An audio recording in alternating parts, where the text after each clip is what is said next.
I was never quite sure about those new opening titles until I played them. Actually, they're quite good. I like them. Hope you like those too. Spent absolutely minutes doing those just the other day.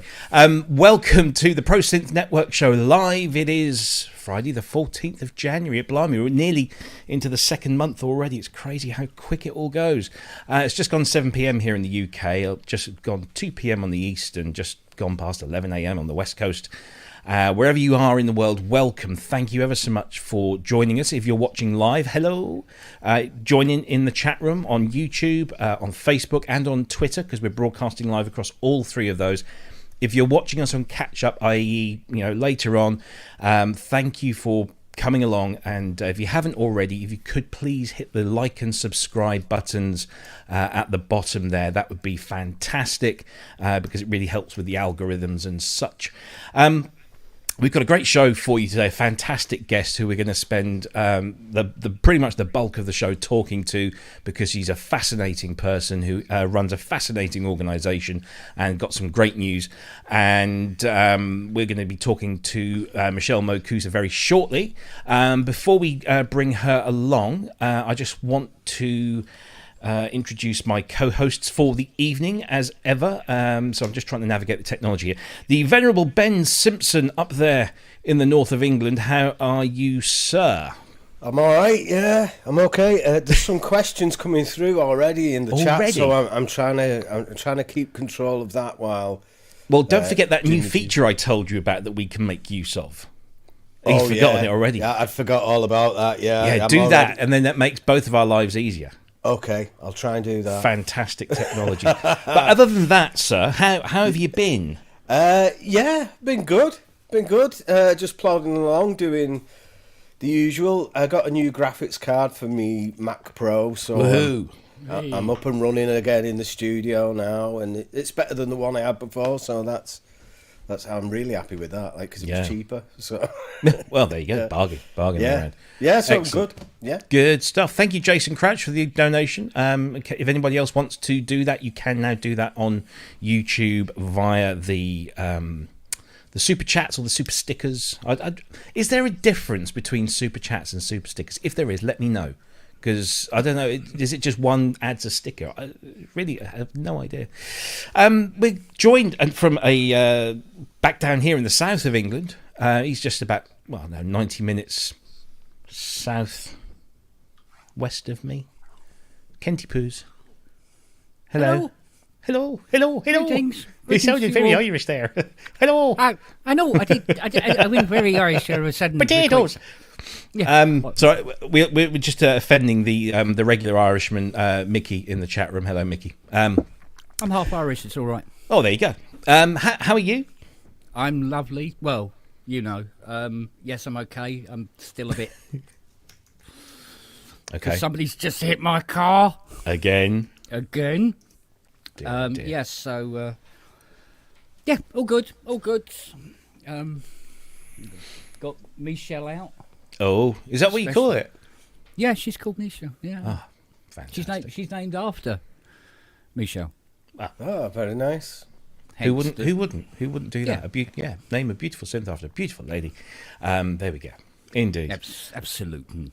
Good stuff. Well, we've talked about this beautiful lady. Let's meet her. She's been on the show before. She's back on it again. Michelle Moog-Koussa, all the way from Asheville, North Carolina. Hello. Woo. Hi, everybody. How are you? I'm doing great. How are you guys doing? Yeah, very well, thank you. What's the situation over there in Asheville at the moment? Is it good weather? Because we're British, we always ask about the weather. How's the weather first? Well, the weather is okay, a little brisk but sunny. But on Sunday, we are expecting up to a foot and maybe more of snow. Oh no, horrible white stuff. Which is a lot for this area. Even a few inches of snow is a lot for this area. Is it really? Yeah, do you not get much during the year? Usually not. Usually we'll get an inch or two and everything will close down and it'll melt off by 11 o'clock in the morning. Yeah, it sounds like the UK. I think this is going to be a little different. Oh, well. And how's business at the Moogseum? Are you open still? Have you managed to increase your opening hours? Because the last time we spoke, obviously, we were kind of right in the middle of a pandemic and still are, I guess. Well, we have been open 7 days a week, but we recently just closed because we are doing some construction in the Moogseum. Yeah, so we will be closed for the entirety of the rest of the month. Okay. And we're going to be installing a few new exhibits in the back, which I know we're going to talk about a little later. So, Yes. so the Moogseum is closed for that purpose, and our Moogseum team is actually on vacation for the next couple of weeks. The Moogseum was very busy in the fourth quarter of the year, so they're taking some well-deserved time off.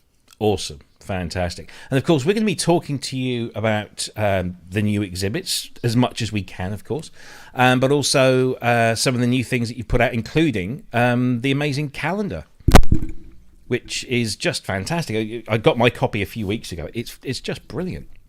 How's that doing? It's doing really well. We're very heartened by the response to it, and I can't say that I was completely surprised, and the only reason I'm saying that is because it does have so much more of a reach than some of our other calendars. Sure. In that it features this breadth of synthesizer pioneers over a 60-year period. So it appeals to people way outside of the Moog legacy. Yeah, absolutely. Well, look, welcome. Thank you ever so much for coming back on. And welcome to everyone in the room, and of course all of our chatties. Please do, if you have any questions for Michelle or any of us, throw them into the chat room. Ben is on the ball. We've got this new tool now that we can like highlight these questions so we don't miss them. But if you miss them the first time, then we can't highlight them. So keep Ben on the ball, as we say. He's poised. Doing my best. I'm doing my best. So yeah, we're going to talk about Moogseum. We're going to talk about this wonderful thing, which was what Michelle was just alluding to just there, the Synthesizer Pioneers 2022 to 2023 18-month calendar, which is just fabulous. And we'll be going through that. We've got some screenshots we can show you, and we'll be talking about the development of that. But before we do, we're just going to... There's not been a lot of news to talk about, nothing too exciting. But there were just one or two little things. So we're not going to dwell on any of these, but I just thought we ought to mention some of this stuff. So let me just see if I can bring up the first of these. So the first one is from our friends across the channel in France. This is Arturia, who have just announced Brut Noir editions. Nothing new except the colours.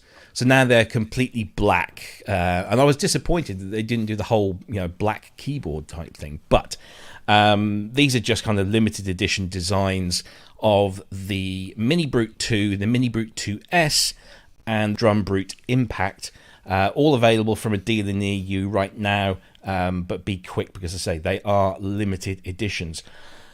This is... I can't talk about the gear here because I've never tried Mini Brutes or even Drum Brute Impacts. But any of you guys had a play with any of these or have an opinion? Well, they did it a while back with the Matrix Brute, didn't they? They did a black version of that, which that looked pretty cool. But I like the original colour scheme. I've got the original one. I think it looks pretty good like that as well. But what it has done for me is it's reminded me about them, because I'd actually I remember quite a while back I was thinking that Drum Brute Impact, that's got a really nice snare drum on it, it's an analog drum machine, and the snare sounds just it's perfect for what I want, and I thought, I'll get one of them. And then, as you do, I completely forgot all about it. So bringing out these Noir versions, I was like, right. But I tell you one thing Arturia do when you're buying software. If you're skint like me, when you're buying software, it's like you can pay him for installments with the software. Yeah. And I thought, if you can do that with the hardware as well, I'll get one of them. I was going to get it today. I'll say it, keep it quiet, but I was going to get one today and pay it off in 4 bits, because I thought, I do really want them. So this new colour scheme is it's a way of reminding us all that they're still there, I suppose. And absolutely, and there'll be somebody in Arturia's marketing department going, "Yes, mission accomplished," because I think that's exactly what it is. It's just like, let's give it a little bit of a boost. Well, get that paying for option going, and I'll have one. Yeah, you know? definitely. No, I think I'm with you in terms of like the Matrix Brute and the Poly Brute have this wood, and it is proper wood. It's not kind of horrible stuff, and there's just something about wood and a synthesizer. It just makes it sound more analog, I think. Yeah. Doesn't it, Kent? Yeah, yeah. He sat in front of that lovely creation there with. No, I got a mini Brute. Oh yeah.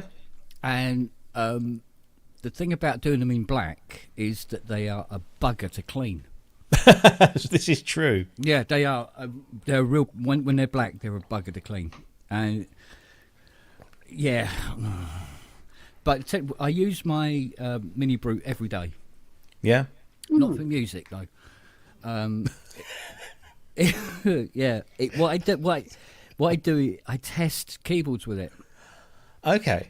So if I'm testing CB Gates or MIDI or whatever. So if I just fitted a MIDI kit into a Jupiter 8, for instance, got to check that the ins and outs work. You plug the Brute in.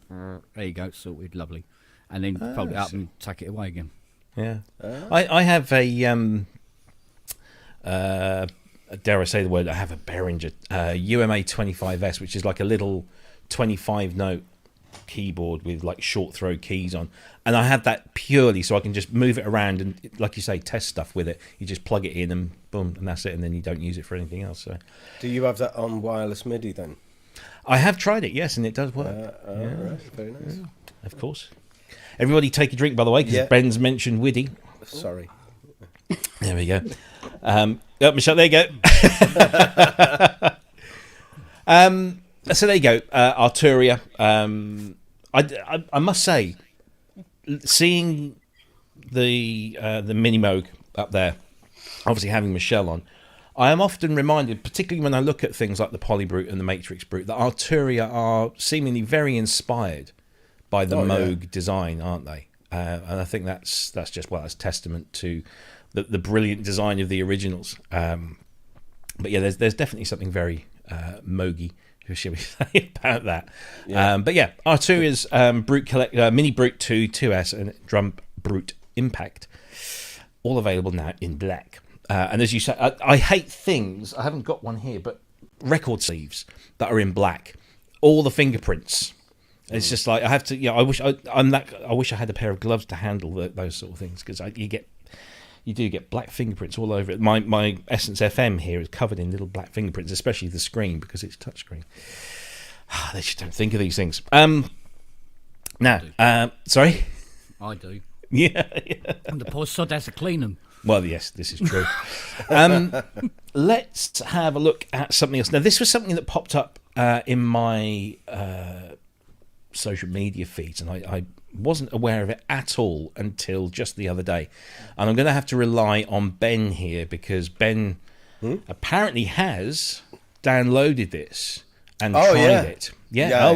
He says he's all excited now. So this is a thing on Patreon.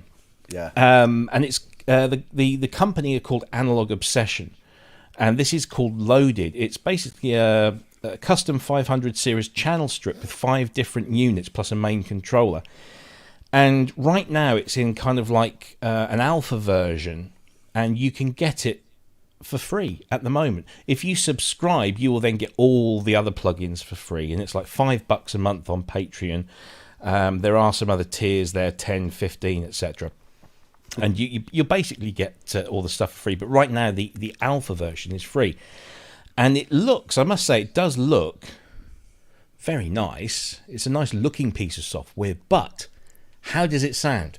Ben Simpson, over to you. I was fortunate enough to download this software earlier today, and I can say it sounds very good. It's I didn't know, right?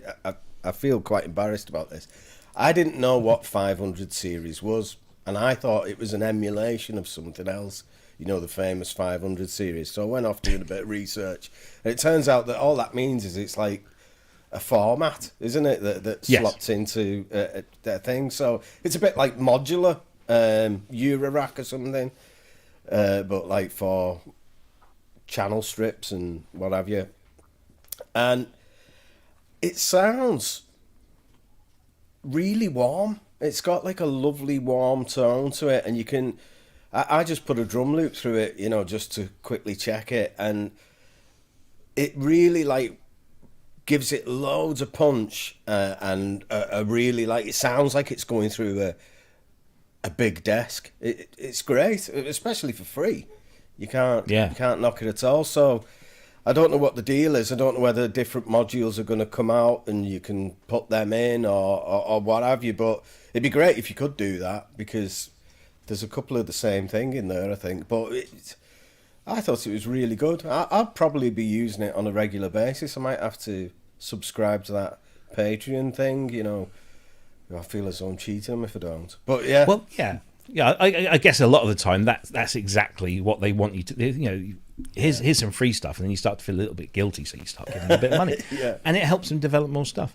Yeah. I have to admit, I saw this, I just didn't have any time to download it, but I will now that you've given it your personal recommendation. Yeah, I think which great. is fantastic. Did you get a chance to have a play with it, Kent, at all, or No, I didn't. no? All right, no, we'll move on. No.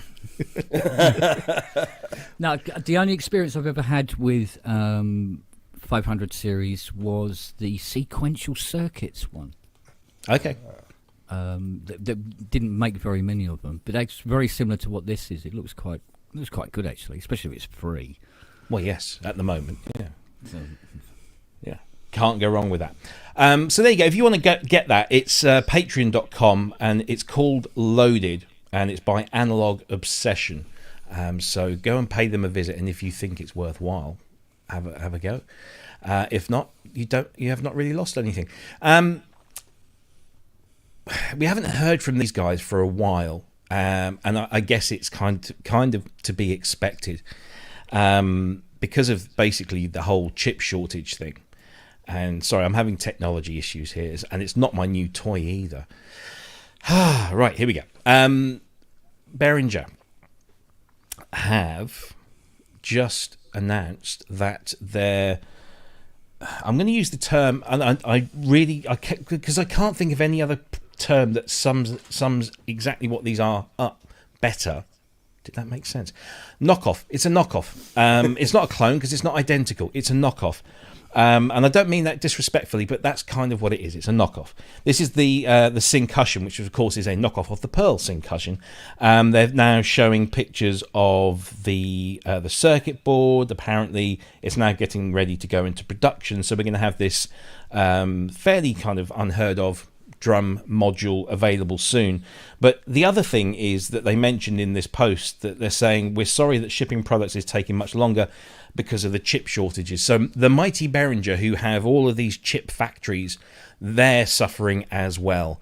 So yeah, everything's just really slowing down, and they're not immune to this themselves either. But we were talking earlier today, Ben, because there's a lot of things that they've mentioned that haven't materialized yet. One example is their knockoff of the PPG Wave, which looked quite interesting, but that nothing has surfaced there. There's also that string machine, the Selena, wasn't there? I mean, but both of those seem to have like fully working prototypes, didn't they? You know, yeah. A lot of the time we see things like this, like a circuit board layout, or sometimes it's even just a render, isn't it? You know, but those did seem closer to releasing than some of the other things we've seen, and it's surprising that we've not seen anything at all. Yeah. What made me laugh, there was a comment here, I've just scrolled it up there, it says, "Nice Behringer, are there any 80s drum machines plans? Would love to own a DMX or a Drum Tracks." Well, go out and buy a DMX or a Drum Tracks, because you won't be owning one if you buy the Behringer version. I'm sorry, it's a fact. I don't mean that don't mean it disrespectfully, but it's a fact. Anyway, Syncussion looks like it's going into production. And Jim Glue, welcome, sir. Good to see you on Ranz's show last. Was it? It was Ranz's show. Yeah. He mentioned, what about the UBXA? Of course, they were going to be doing one of those, but that's not materialised yet. There was also Pro 16, should I say, which was a profit. None of that stuff's materialised, but there you go. So that just thought we'd mention that one anyway. And finally, from the news, little news nuggets that we have, our friend Tom Carpenter over at Analogue Solutions has just released a new version of his rather lovely Fusebox synth. Tom is utterly bonkers and utterly brilliant, all in the same hat there. This is the Fusebox X. It retails for $13.50, and it's an update of the new version. It's an update of the Fusebox before, which has now had a whole bunch of things changed. So it's now triphonic, which is basically 3-note polyphony. More jacks, some rocker switches have been replaced with jack sockets for more patchability. Interval generator and patinator pots replaced with precision types. Lots of other little sort of updates to that synth. But I know a lot of people really like this stuff from Analogue Solutions, and that's a new version there. It's available now for $13.50. No videos to show you of that because none exist, but that's kind of new news from Tom at Analogue Solutions. Anybody got any thoughts on that one before we go to the next item? Just that the original sounded fantastic. Anyway, it was something that I was interested in, but this new version, I presume these are all feature requests from users that spurred this on. Yeah, and the arpeggiator's been replaced by a sequencer, hasn't it? And so you've got more control there. So yeah, it's an improvement on an already great unit. There is a band called Fusebox with 2 X's at the end, so when you search for this, you end up finding loads of their stuff. So I bet they're made up at the minute because they're getting a lot of publicity. I've never heard of them. I've heard of Fuzzbox. Yeah, Fusebox. Back in the day. Yeah. We've got a Fuzzbox and we're going to use it. They're still knocking around, aren't they? A little bit. I think. Yeah, a couple of the members are still, I think, yeah. Anyway, there you go. Fusebox X from Analogue Solutions, available now, I think, for 1,350 Great British pounds. Yeah, absolutely. Before we move on, I just want to bring in this here. Mr. Wiggly, he says, "Hi all, I'm still alive, and I'm very glad we are too, Dominic." Dominic Hawken, of course, host of Mr. Wiggly's live show on 7 p.m. on Sundays, UK time. Dom and his family have been smitten with the horrible virus. Not once, not twice, but I think 3 times. I think, between them, I think they've all had it at least once. And Dom's been off the scene for a few weeks because of that, and rightly so. And he's all well and better, and he's back on air this Sunday at 7 p.m. UK. Good to see him back. Yeah, Mr. Wiggly is the channel. Glad to have you back, Dom. Also, Napalm1334. Michelle, you and your dad rock. So that's a nice little comment there. And of course, I would expect no less to see Greg pop up. He's asking about the new exhibit. We'll get Michelle to tell us all about that in a little while. Or some of it. And yeah, so there we go. That's some of the comments. Please keep those coming in thick and fast, and Ben will do his best to keep on top of those and make sure we don't miss any. Before we get into all things Moog Foundation, we had a contest over Christmas, and we asked people to answer 3 very simple questions that required you to just go and check out some of our shows. And we had a whole list of people enter, and we had a whole bunch of people get things wrong, and we had some that got things right. And we put all of the right answers into our Wheel of Fortune, and we spun that wheel, and we chose 3 winners, and we allocated all the prizes. Unfortunately, there was a little confusion on one of the... Well, actually, the person that won the main prize. There was a little bit of confusion on their end. And so what we've had to do is we've had to kind of reassign the prizes. Now, what we decided that it would be fairest to do, and I think, we did ask a lot of people what we should do, and this is what we got. We took the main prize, which was offered back to us. We didn't ask for, it's a long, convoluted story, but basically the person who won said, look, have the prize back. And so we did. We took it. And we gave it to the person who got the second place. So we just thought it fair just to bump everyone up. So James Dyson has now won the top prize, and he got a copy of Martinique's AX73, Reverb Foundry's Tai Chi plugin, IK Multimedia Sampletron, and and Pulsar Modular's P42. So he's now got the top prize there. Now Wagyu, who is in the chat room, he won Tai Chi and has already got that, so we've left him with that. And so now we have a spare AX73 license that Martinique have been very gracious to give back to us. And what we want to do is we just want to draw the winner of that, and then we'll send them their code over the weekend. So let's call up our elaborate piece of technology. There it is. There are the remaining winners. We've got Jim Glue, we've got Dave Bolden, Brian Oliva, Jason Crouch, Torsten Heinzer, and Paul Preston. I know at least 2 or 3 of those people are in the chat room now. So, hey, wouldn't it be great if one of those people won? So, let's do this. Let's just shuffle those names around a little bit. And then we'll hit the wheel right about now. And let's see who wins this AX73. Look at this fantastic technology. Paul Preston. Oh, Paul Preston. I don't know if Paul is in the chat room, but if you are, say hi. But we've got your email address. We will be sending you a copy of Martinique's AX73 synthesizer plugin, which is really cool. And the other good news is that James, who is a prolific sound designer, is already designing patches for the AX73 that he won last week, which is fantastic. So there you go, Paul Preston. It would be good if I wrote that down. And let me just, I'm going to write this down. I'm going to use technology here. And I'm going to write it down in this thing here. And so we don't forget. And we'll send him a license. Superb. Excellent. Well done, Paul. Congratulations. And thank you to everyone who entered. It was a really great prize. And hopefully a lot of people making some cool stuff. I also want to give a shout out to David Bryce over at Cloud. Get this in the shot there. At Cloud Microphones, who has supplied us here at the ProSynth Network with Cloud Lifter mic activators, which I'm using right now. I don't know if it makes any difference. I don't know if I sound any more mellifluous. It sounds good.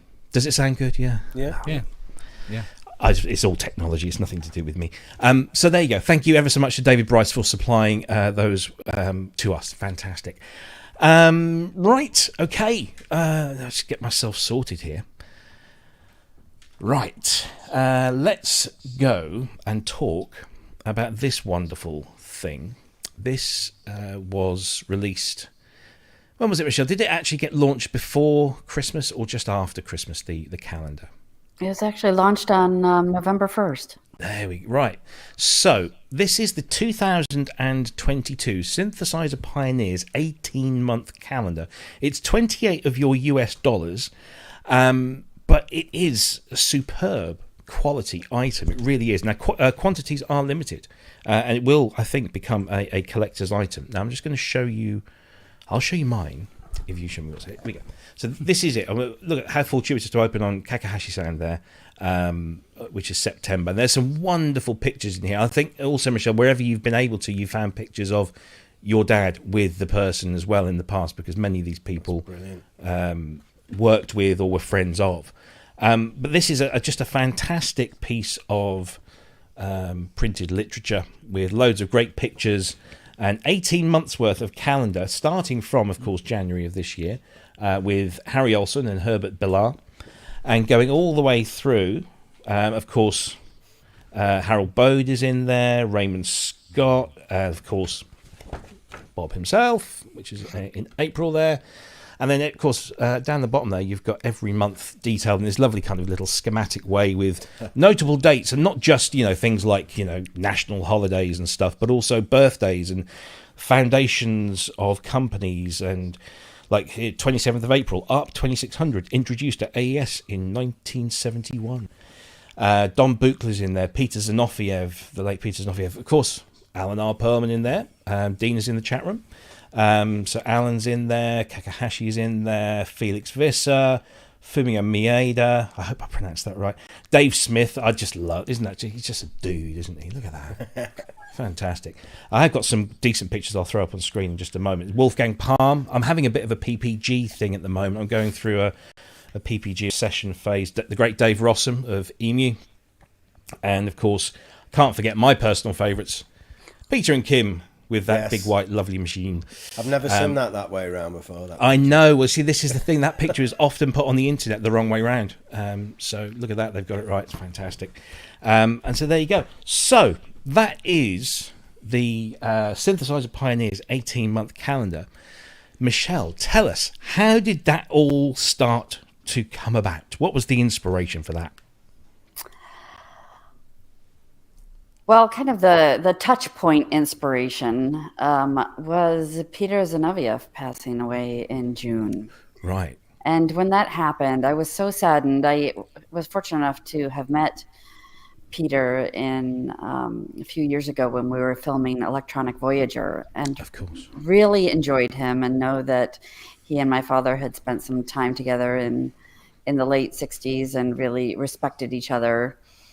And, every time that a figure like Peter Zinoviev passes away, someone who has such an incredible, rich history, a history that may not be as well known as, say, Bob Moog's history, I always have this huge sense of loss that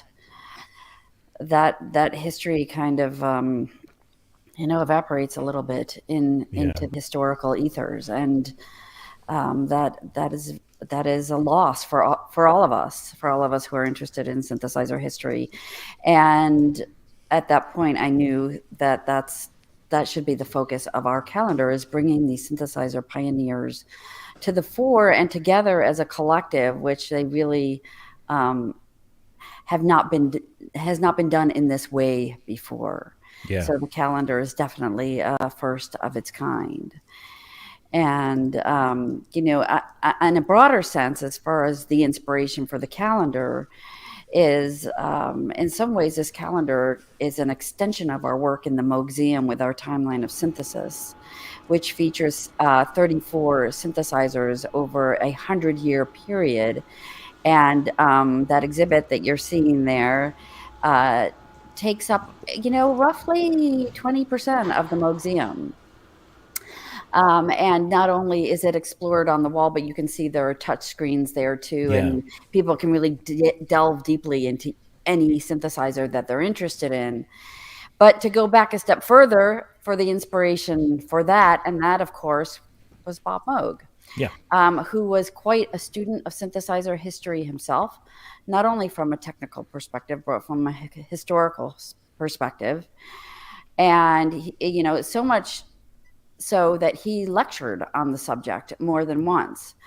And he always, in interviews, would pay homage to those who came before him and those who, came after him and were continuing the evolution of his early work.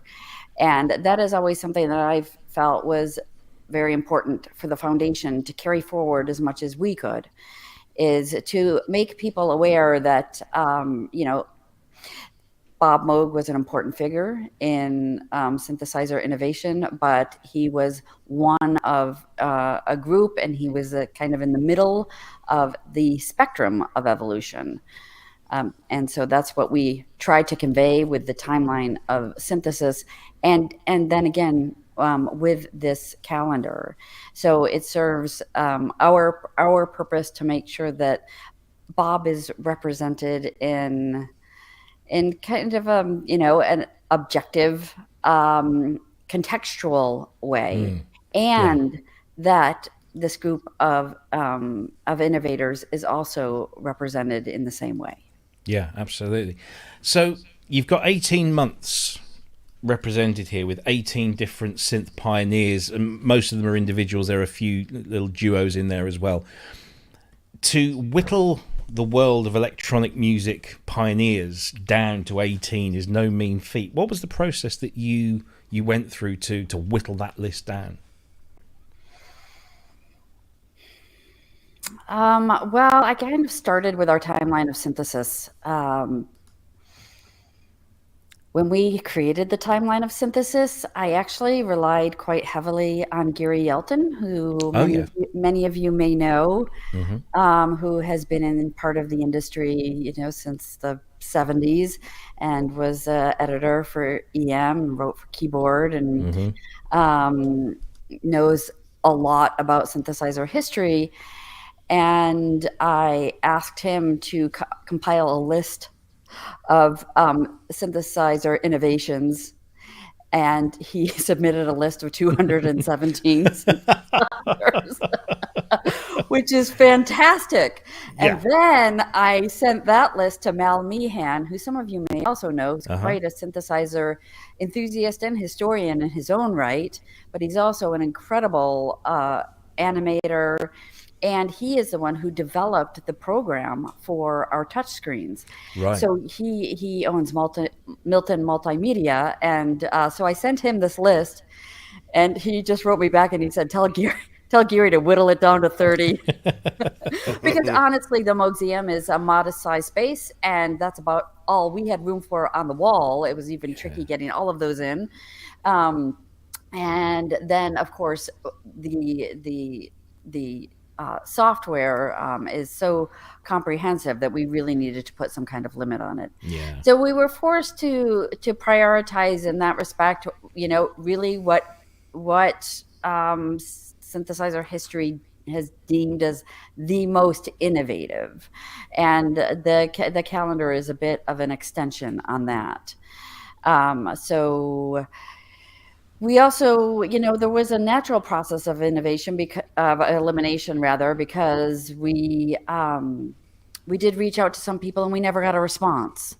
So it actually turned out okay, because we wound up with 18, and 18 was a good number for the calendar. But these were the people that we felt have made some of the biggest impact in the world of synthesis.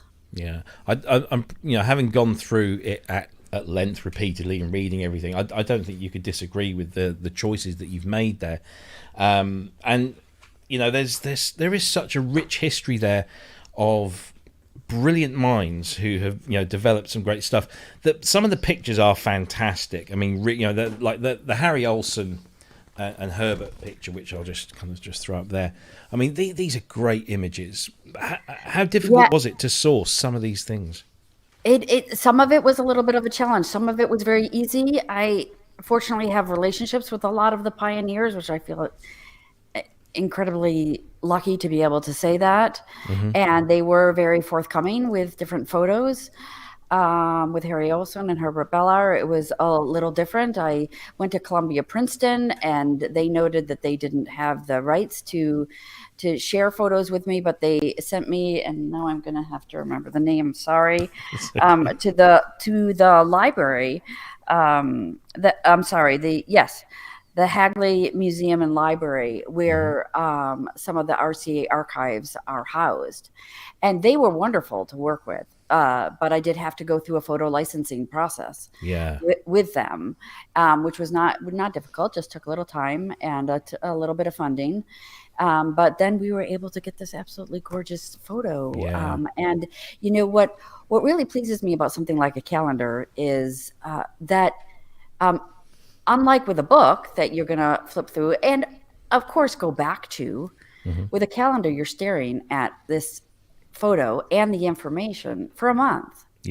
So it in its own way, the calendar is a unique educational source in kind of segmenting the subject and allowing you to really absorb it in your own way for an entire month. Yeah, and also the fact that you've got notable dates in synthesizer technology, like dates that things were shown at AES or other similar things. It reinforces this is an increasingly big period of time that electronic music has been around, and some of these amazing things. 1971, I was merely a babe in my mother's arms, and that's when the 2600, which is an instrument we all know and love, was first demoed at a trade show. It kind of makes you feel old, but it also makes you feel appreciative of what's out there.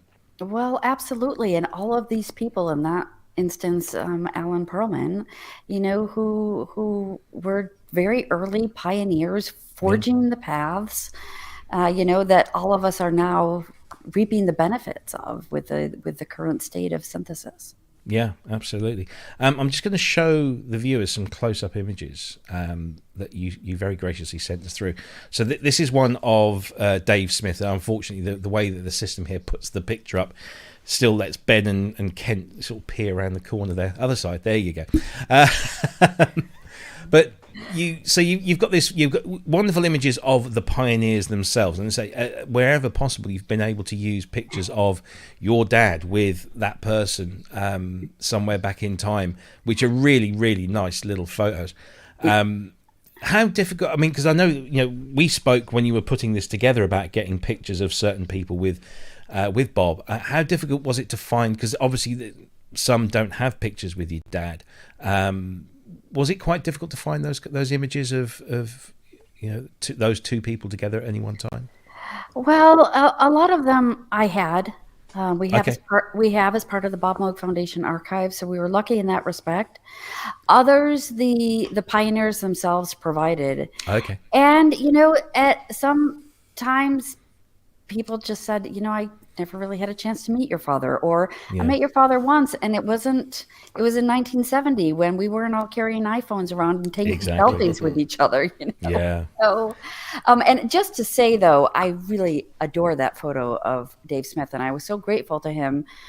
He was one of the first people I reached out to, and he told me that photo had not been published before, or if it had, it was in a very rare instance. So it was very gratifying to be able to share brand new images and to maybe share an important synthesizer pioneer like Dave Smith in a a slightly new light with a new image at a new stage in his career. Yeah, absolutely.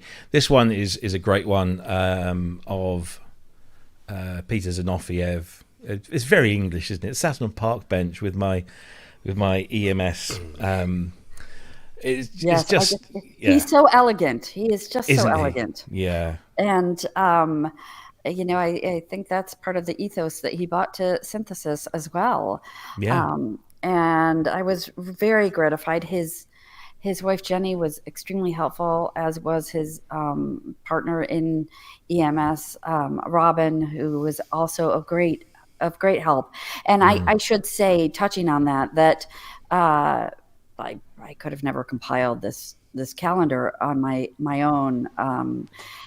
It was just a process of reaching out to all of these people, and they were gracious enough to agree to share photos, to allow the photos to be used in this way, to proof the text that I came up with, and edit it as it needed to be edited. And also, they are the ones, I went to them and said, we'd like to provide, several important dates for your career, your company's trajectory. And that's why we have all those great dates in the calendar, is because they helped provide them. So it was a true community effort. Which I thoroughly enjoyed. It's really nice to be able to reach out into the industry, into the synthesizer community that way, and do something collaborative. Yeah, absolutely. Some of the photos that I don't know if this one does appear somewhere in the calendar, but I'm going to show this one because this is really cool. So, of course, you mentioned Peter, and Peter's passing was one of the kind of the kickstarters in your mind for this. And of course, as time goes by, there are going to be more and more people in that calendar who sadly will no longer be with us. However, their offspring are. And this was a brilliant picture here. This is Kakahashi's son with his picture there. I mean, that must have been quite special to see that in his hands. Well, it really was. And I have to say, just so people understand the process of putting together this calendar, and you can leave that photo up because I just love it so much, and I am going to talk about Iku. Is that I had the great fortune of getting to meet Kakahashi's son a couple of times, And he was an early supporter of the foundation, which I was very touched by. At a time when I was a volunteer executive director working in my basement, he just knew, he found out what I was doing and sent me a check along with his autobiography. I was so moved and went to see him at the NAMM, the next NAMM show. And so I did have a little bit of a relationship with him, but of course he has passed away. But I did not know how to get in touch with anyone who could give me the rights to his photos, because without going into the details, Roland is not in the position to be granting rights to Iketaro Kakahashi's photos. And so I reached out to Don and Julie Lewis. Of course. Yes, and asked if they would introduce me to Iku, not knowing how he would feel about sharing a photo of his father in this way.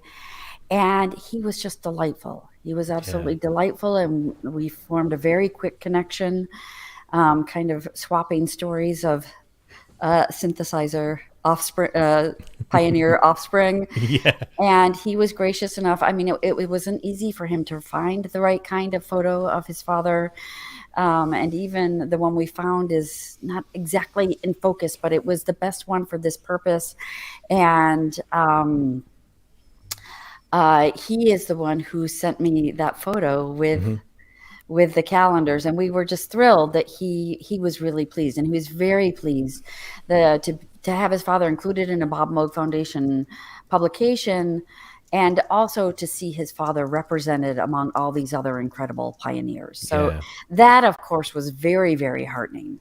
I've heard from several of the children of the synthesizer pioneers, and they all seem very, very pleased, to say the least. And that of course brings me a special kind of joy to know that I'm honoring their parent in a way that is meaningful to them. Yeah, absolutely. I mean, one of the things I love about, we can't really get close up there, but that picture of Bob and Kakahashi-san there is just such a lovely little picture. But I think you mentioned the larger picture of the gentleman here. It might be a little bit out of focus, but there's just it exudes that character of kind of calm and warmth that I always seem to get whenever I watch films or footage of him, particularly in like films like The Ballad of Don Lewis, where he's talking about his friend in a very warm way. I never met the guy, but it really does kind of convey his personality really nicely. Yeah, and in the end, I think that's what's most important. And I know that Iku felt that way as well. Cool. And of course, there are people that are in the calendar that are still very much with us, of course. One of which here he is holding his copy is Felix Visser, known for the Syntron. He's Dutch, is that correct? Yes, Dutch. Yes. So here he is with his copy, and of course he features in October of this year, so you'll get to him a little bit later. And again, there's a lovely picture of Bob and Felix and Alex all sat around working on the Syrinx design on his particular page. So again, that must be really nice to be able to speak to the surviving synthesizer pioneers and kind of get to know. I mean, were you in contact with many of them beforehand? Were there any new ones, new connections that you made? Well, I had made some of the connections when we reached out to get information for the timeline of synthesis. Of course. So I did not, for example, know Wolfgang Palm prior to that. And then, so I was able to connect with him in that endeavor. And then this time as well, which I really enjoyed. But Felix, I have known since I was a teenager. Right. Oh, so there was, and Mr. Kakahashi, I also met on my 12th birthday. Those photos of he and Bob are taken outside on the deck of our house. My mother took that photo, and that was the end of March, because I also have a photo of myself and Iketaro Kakahashi with my birthday cake. Oh, wow. So, which is wonderful. Yeah. So yeah, it was a real mix of some of the people that I already knew, and some new pioneers as well. Yeah, And of course, from a very selfish perspective, I was delighted to hear and see that Kim and Peter from Fairlight were mentioned in there, because I always often find that they kind of get overlooked, as because I always hold them in the same regard as your father, as Dave Smith, as pioneers, because digital sampling in terms of the musical world just wasn't a thing until they did what they did, and can you imagine a world without sampling? You can't imagine a world without sampling, just like you can't imagine a world without analog synthesis. So it was really nice to see those guys in there. Well, and part of it too, what speaks to me is Bob Moog repped the Fairlight in the United States in the very early days, and if he is putting his foot forward to represent another synthesizer company, it's because he feels that they're really important, and so that is one of the reasons that I made sure to include them as well. Yeah. And there's a funny story about that Tom Ray tells. That Dad was repping the Fairlight, and Tom Ray, who is one of the premier synthesizer and electronic music historians in the world. He's also a very he's incredibly bright and has some very strong opinions, shall we say.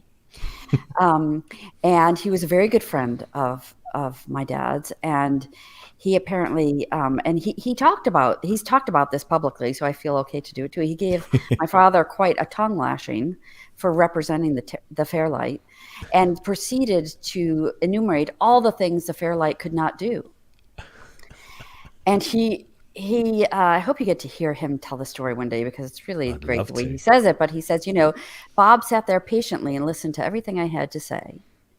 And when I finally basically shut my mouth, Bob leaned forward and said, Tom, the musicians buy synthesizers for what they can do, not what they can't do. Awesome. Right. Absolutely spot on. That was the end of the tirade. Yeah. I've got some very scratchy footage that Peter Vogel sent me many, many years ago. He sent me his archive. And there are 3 very small video clips of your dad, which I believe it is at AES 1980, demonstrating and talking about the Fairlight. And it was amazing when I first saw that, to see this guy who was just a legend enthusing about something that was doing something totally different to how he was envisaging electronic music making, and gushing about it. And it was just like, if Bob likes it, it's got to be good. So well, I think in the end he was about a lot more than Moog synthesizers. He was dedicated to an expansive sonic universe in whatever way that could happen, as long as it was high quality. Yeah, absolutely. Yeah, so the Fairlight definitely fit into that. Yeah.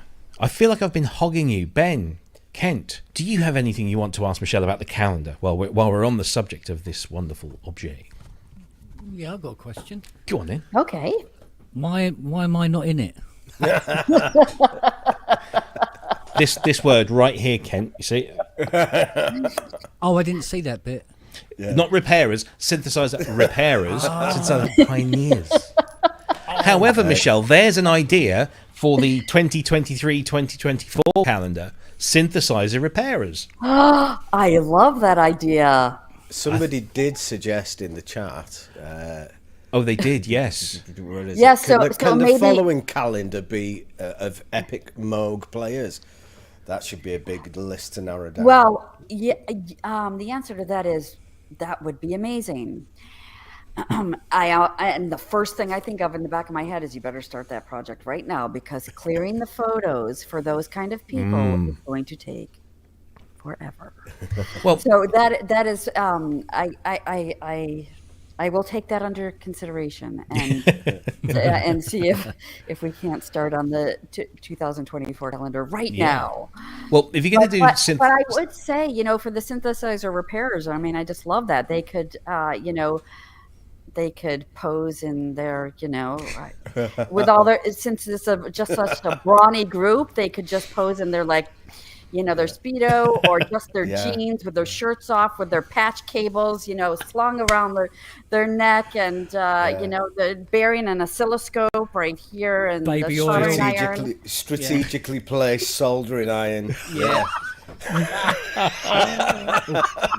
Can you just imagine 12 images of Kent sprawled across broken Prophet 5s and Jupiter 8s. Yeah, every calendar comes with a sick bucket. Stood suggestively behind the CS80. Well, what was funny, because talking to Michelle over the years is how I got to know more about what Bob was like and who he was as a person. Because before, Bob Moog was just a name. It's not somebody I actually knew, had never met. And me and Richard did a 2-hour interview with Bob at Turnkey when they were launching the Voyager. And obviously, me being agoraphobic didn't go, so Richard was going. He says, right, if you've got some questions, I need some questions. And I'm asking all these different questions of what I assumed Bob would be like. So there's this 2-hour video. I think it's still up on Richard's RL Music site. But there's this 2-hour video of Richard asking questions and Bob going, no, next question. So I was asking him, go, what was the favourite? What's the favourite synth he likes to play? And he goes, I don't really play, and everything like that. And it was one of those things where because when Richard finally edited it and put it up, and he said, "Yeah, go and have a look and see like that." And I'm going, "Oh wow, no, it's not the person I'd created in my mind." So since talking to Michelle, and Michelle's told me loads of things over the years, all the ins and outs and stuff like that. And the part that I hadn't conjured up in my head or hadn't known about was how what a warm, loving, generous, gentle man he was, who was actually operating in what would be considered a very, very cutthroat business. And being able to maintain his humanity all the way right to the end, without getting, the whole corporate thing, turning him into, some bitter old man instead, Yeah. Like some older pioneers, mention no names, who have become quite, get off my lawn, kind of thing, Yeah. So, yeah, it's he was a lovely guy. I was really pleased when Michelle said about starting up the museum and everything. I was going, yes, yeah, get everybody, the next generations, to know. Yeah, absolutely. About all the blood and pain that came before. Yeah, you don't know where you're going if you don't know where you've been. So you've got to do that. I've got to throw this one up here. So Glenn Darcy, CEO of ASM, who's going to be on the show next. He's going to be on the show next week, kids. With keyboard. My Bob Moog claim to fame is I caught him. He went to sit in a chair in front of me at Kurzweil press event. He missed the chair and I caught him before he hit the ground. There you go. Falling into the lap of the gods. Well, thank you for that. Yeah. Lots of suggestions for calendars. Native VS suggests that we have a Geert van Schlanger calendar. I think, I'm not entirely sure that would be a sensible thing to do. We must get Geert back on the show again, of course. And if you missed him on the last time, please go and check it out. It's all still there.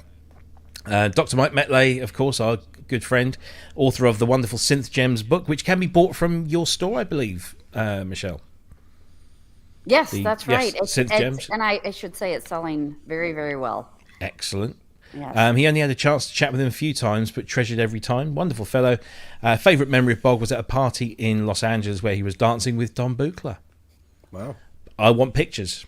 I want pictures of that. That'd be fantastic. We actually have photos of that. It's pretty wonderful. Oh, yeah. I'll have to see those next time. I hope they were dancing to Kraftwerk or something. That's magical, that, isn't it? So that is the Synthesizer Pioneers 2022-2023 18-month calendar. I don't know what gauge it says. My paper knowledge isn't that great, but it's quite heavy gauge paper. It is. Lovely. It's 100 pound. Yeah, lovely stuff. I mean, it really is. It's very good quality. And I can see, and I don't know whether you'd actively encourage this, but I can see that by the time we get to when's June 2023, there are going to be a lot of people, I think, who will very carefully cut this and then frame them, because they're worthy of framing and putting around your studio or wherever you want to put them. There are some wonderful, wonderful things. Well, that I think that we were both hoping people would do that, and it would be bring us a lot of gratification if people did that, just because that is the purpose of this calendar, is to celebrate and to educate. Yeah, I think you'd have to buy two. Much like everything else we do at the Bob Moog Foundation. So people should make good use of this. It is a historical document. Yeah, I hate doing so. I thought about it myself. Oh, look, I can put these in frames once I'm done, and then I think, but then it means I actually have to kind of cut it up, and I don't want to do that. Buy a second one.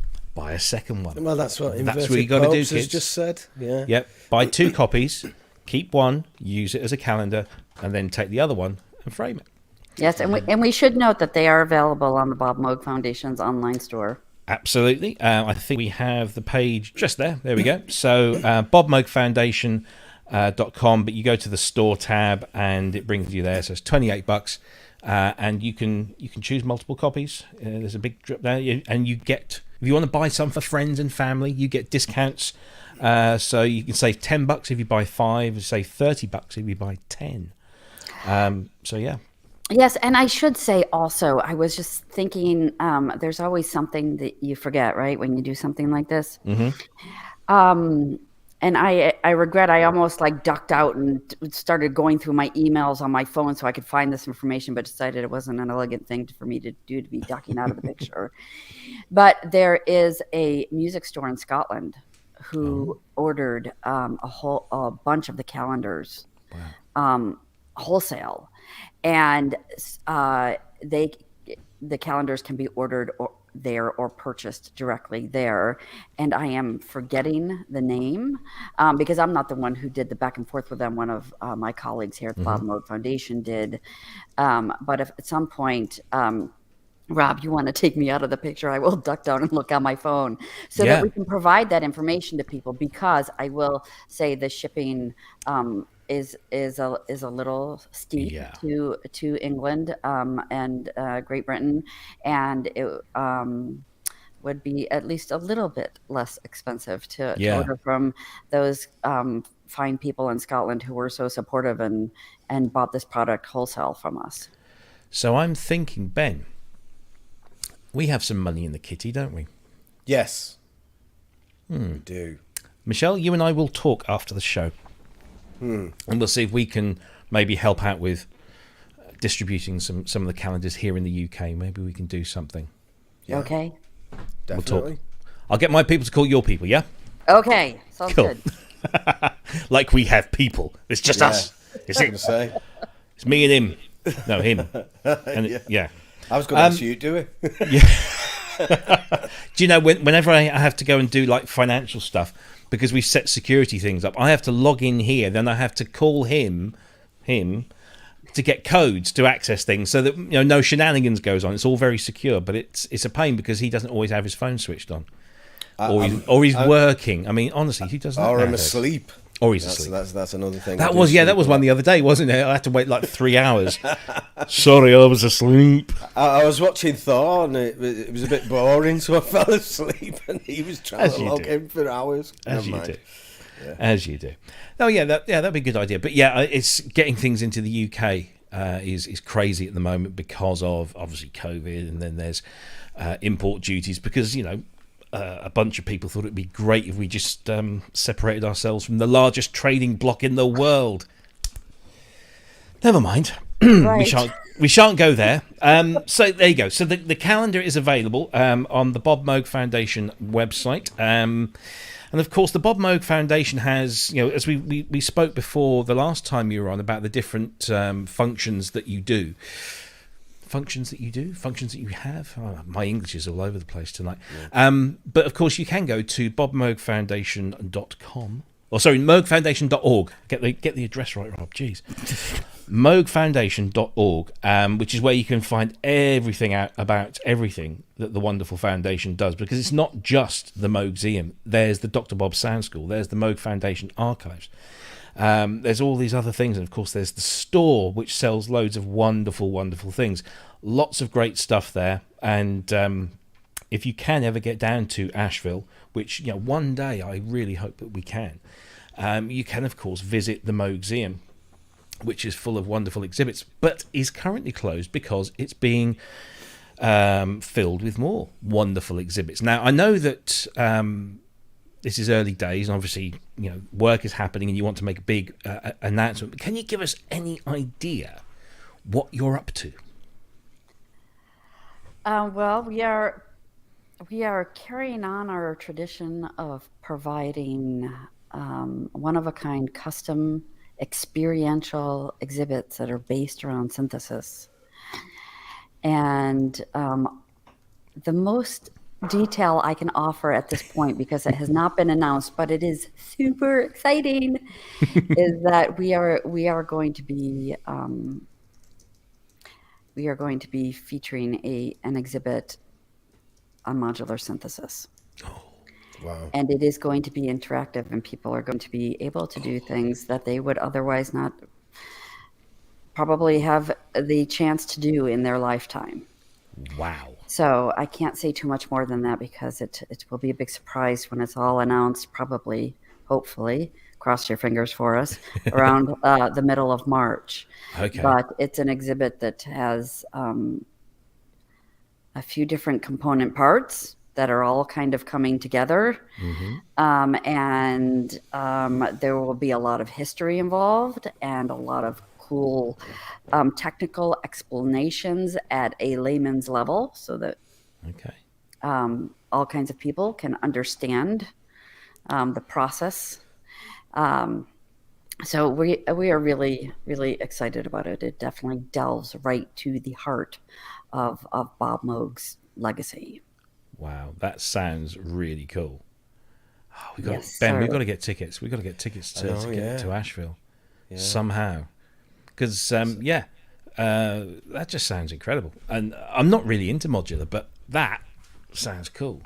Yeah, you want to see it, though, don't you? Yeah, absolutely. Can't wait. So, listen, when you're able to talk more about it, please do let us know, and we'll help spread the word. But that sounds fantastic. Yeah, so, the museum's closed for this month, and then you're going to be opening up again, but I guess something's going to be kept under wraps for a little while. And yes, and I will say, of course, it's closed for this month, but that is all dependent on how the construction goes and how permitting goes. And we have our fingers crossed, but we're also realistic that construction usually takes, can take longer than expected. So we will be assessing the situation closer to the end of the month, but the Moogseum will be able to open before the exhibit area is done. It'll be sectioned off, but we need to at least complete the construction and then just the installation of the exhibit. And the exhibit that I mentioned will just be one of three.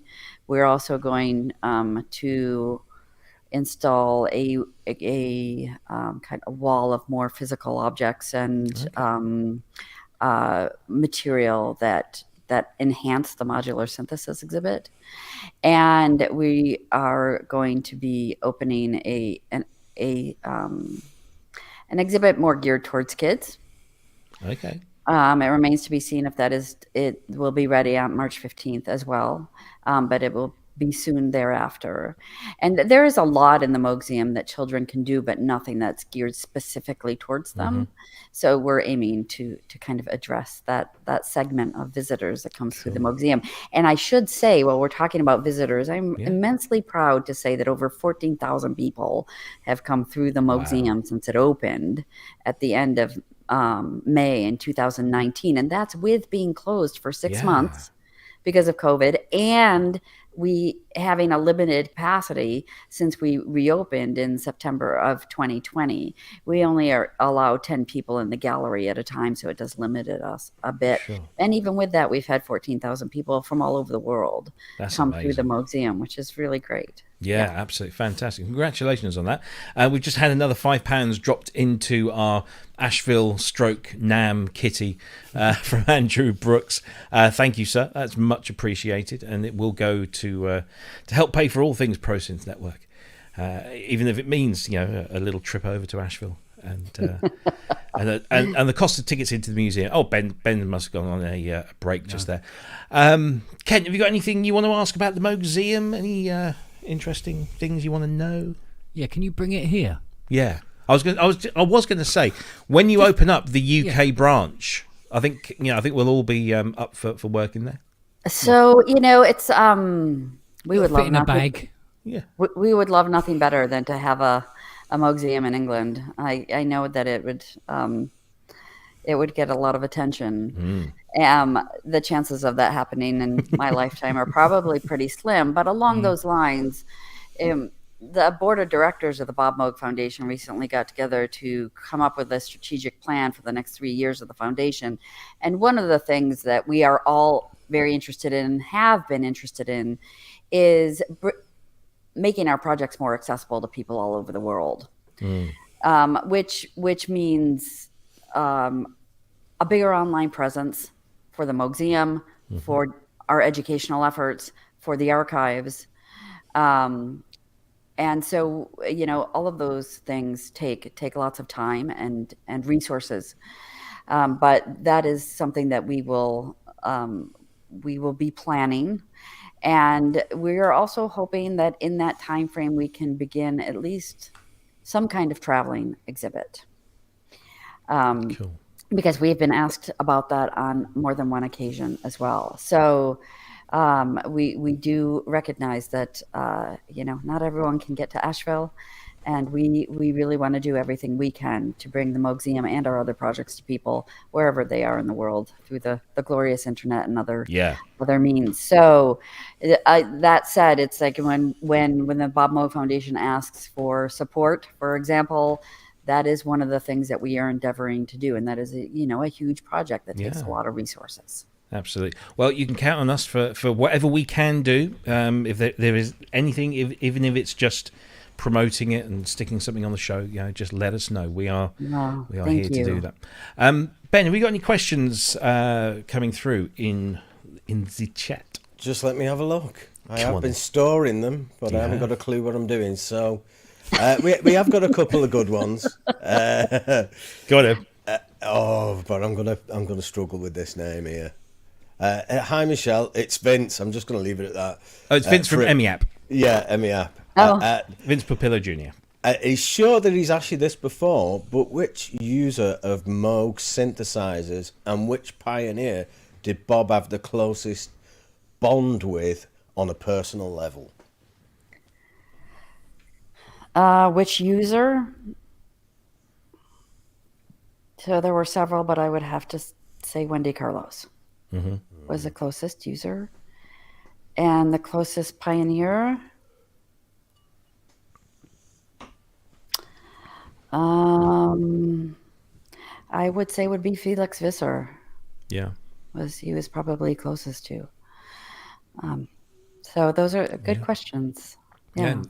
And great to see Vince in the chat. Welcome. I don't think if it's your first time, thank you for joining us. Of course, Vince helps out or owns. I'm not entirely sure of his job title there at EMIAP, which I'm not going to try and remember what EMEAPP stands for, but it's basically one of the best synth museums out there and preservation organisations, and was a great supplier of photographic material for the wonderful Synth Gems 1, which I was going to hold up, but I just realised I filed it in the bookcase the other day to make sure it didn't get knocked about at all. But of course, Synth Gems 1 from Bukes. which of course is written by our very own. I think we can we call him our very own Dr. Mike Metlane now? He's been on the show often enough. Yeah, we can grant him that title of our very own. He belongs to us. Yes, absolutely. So, no, really great to see Vince in the chat. Thank you. And yes, and I should say that MEAP has been very supportive of the Bob Moog Foundation, and vice versa, and that MEAP actually made our Mini Moog calendar, our 2020 Mini Moog calendar, possible because they allowed us to use photos of all 4 Mini Moog prototypes, which they house in their amazing facility. Which I think are the same ones that are in the Synth Gems book, because they have the A, the B, the C, and the D. Yes, don't they? exactly. Yeah. So if you want to see what those look like, go out and buy a copy of Synth Gems and tell them we sent you. Any other questions there, Ben? Sorry. Yeah. There was one from Sasquatch. I was involved then. I was just watching it. Hang on. There was one from Sasquatch who says, and I'm just trying to get this right here. He says, no mention of Ray Kurzweil. Well, of course there's a mention of Ray Kurzweil. There he is, of course, with Bob in the background there. The great Ray Kurzweil, who gave us the K250 and the K2000 and all those wonderful instruments. Yes, and I have to say he also was really wonderful and giving about sharing. And he's, he's not maybe quite the public figure that some of the other synthesizer pioneers are. And I didn't know if he'd want his image shared in this way. And he was very generous, very generous. He's always been very gracious. Yeah, and I really appreciate that, because that's, whoever Sasquatch, that's definitely right to bring up Ray Kurzweil, and we were honored to include him along with everybody else. Absolutely. Brilliant. Keep those questions coming in, of course. We have got one more from Jason. Yeah. Little bit controversial, this, I think. Like a bit of controversy. From Jason Crouch, he asked what Michelle thinks her father would say about the state of current major manufacturers' lack of innovation. He was obviously a big innovator himself, so he'd probably be disappointed, I should imagine. I hesitate to comment on what my dad would think, because that was, I'll just be completely honest. First of all, my understanding and knowledge of what is going on in the synthesizer industry is woefully inadequate. There's so much to know. There's so much to understand. I came into this knowing nothing. My concentration has been growing the foundation and unfortunately not studying the synthesizer industry. I wish I were different. I wish I had 2 brains and then I could actually accomplish that. I would really love it. And, to be able to comment on my father's behalf, I would have to have a really firm grasp on what was going on in this,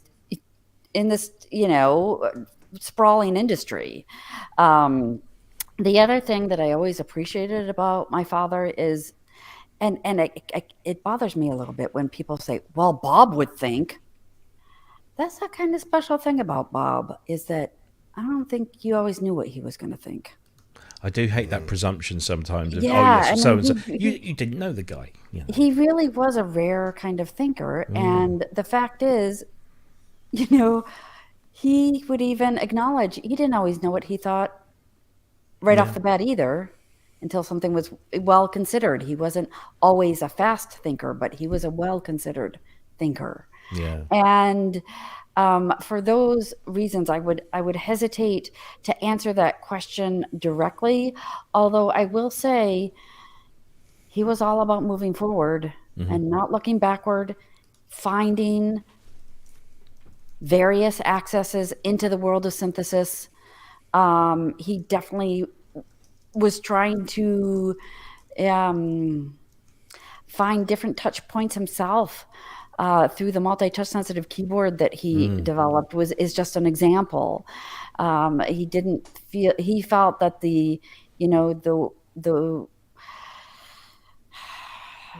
sounds of synthesis were already there, but that the way we accessed them was woefully lacking, to the extent that when he was very sick and went to clean out his desk in 2005, Amos Gaines, who's a genius engineer, helped him bring his stuff to his car. And Amos told me that at that time in 2005, Bob turned to him and said, Amos, the keyboard is an antiquated interface. It's time to move on.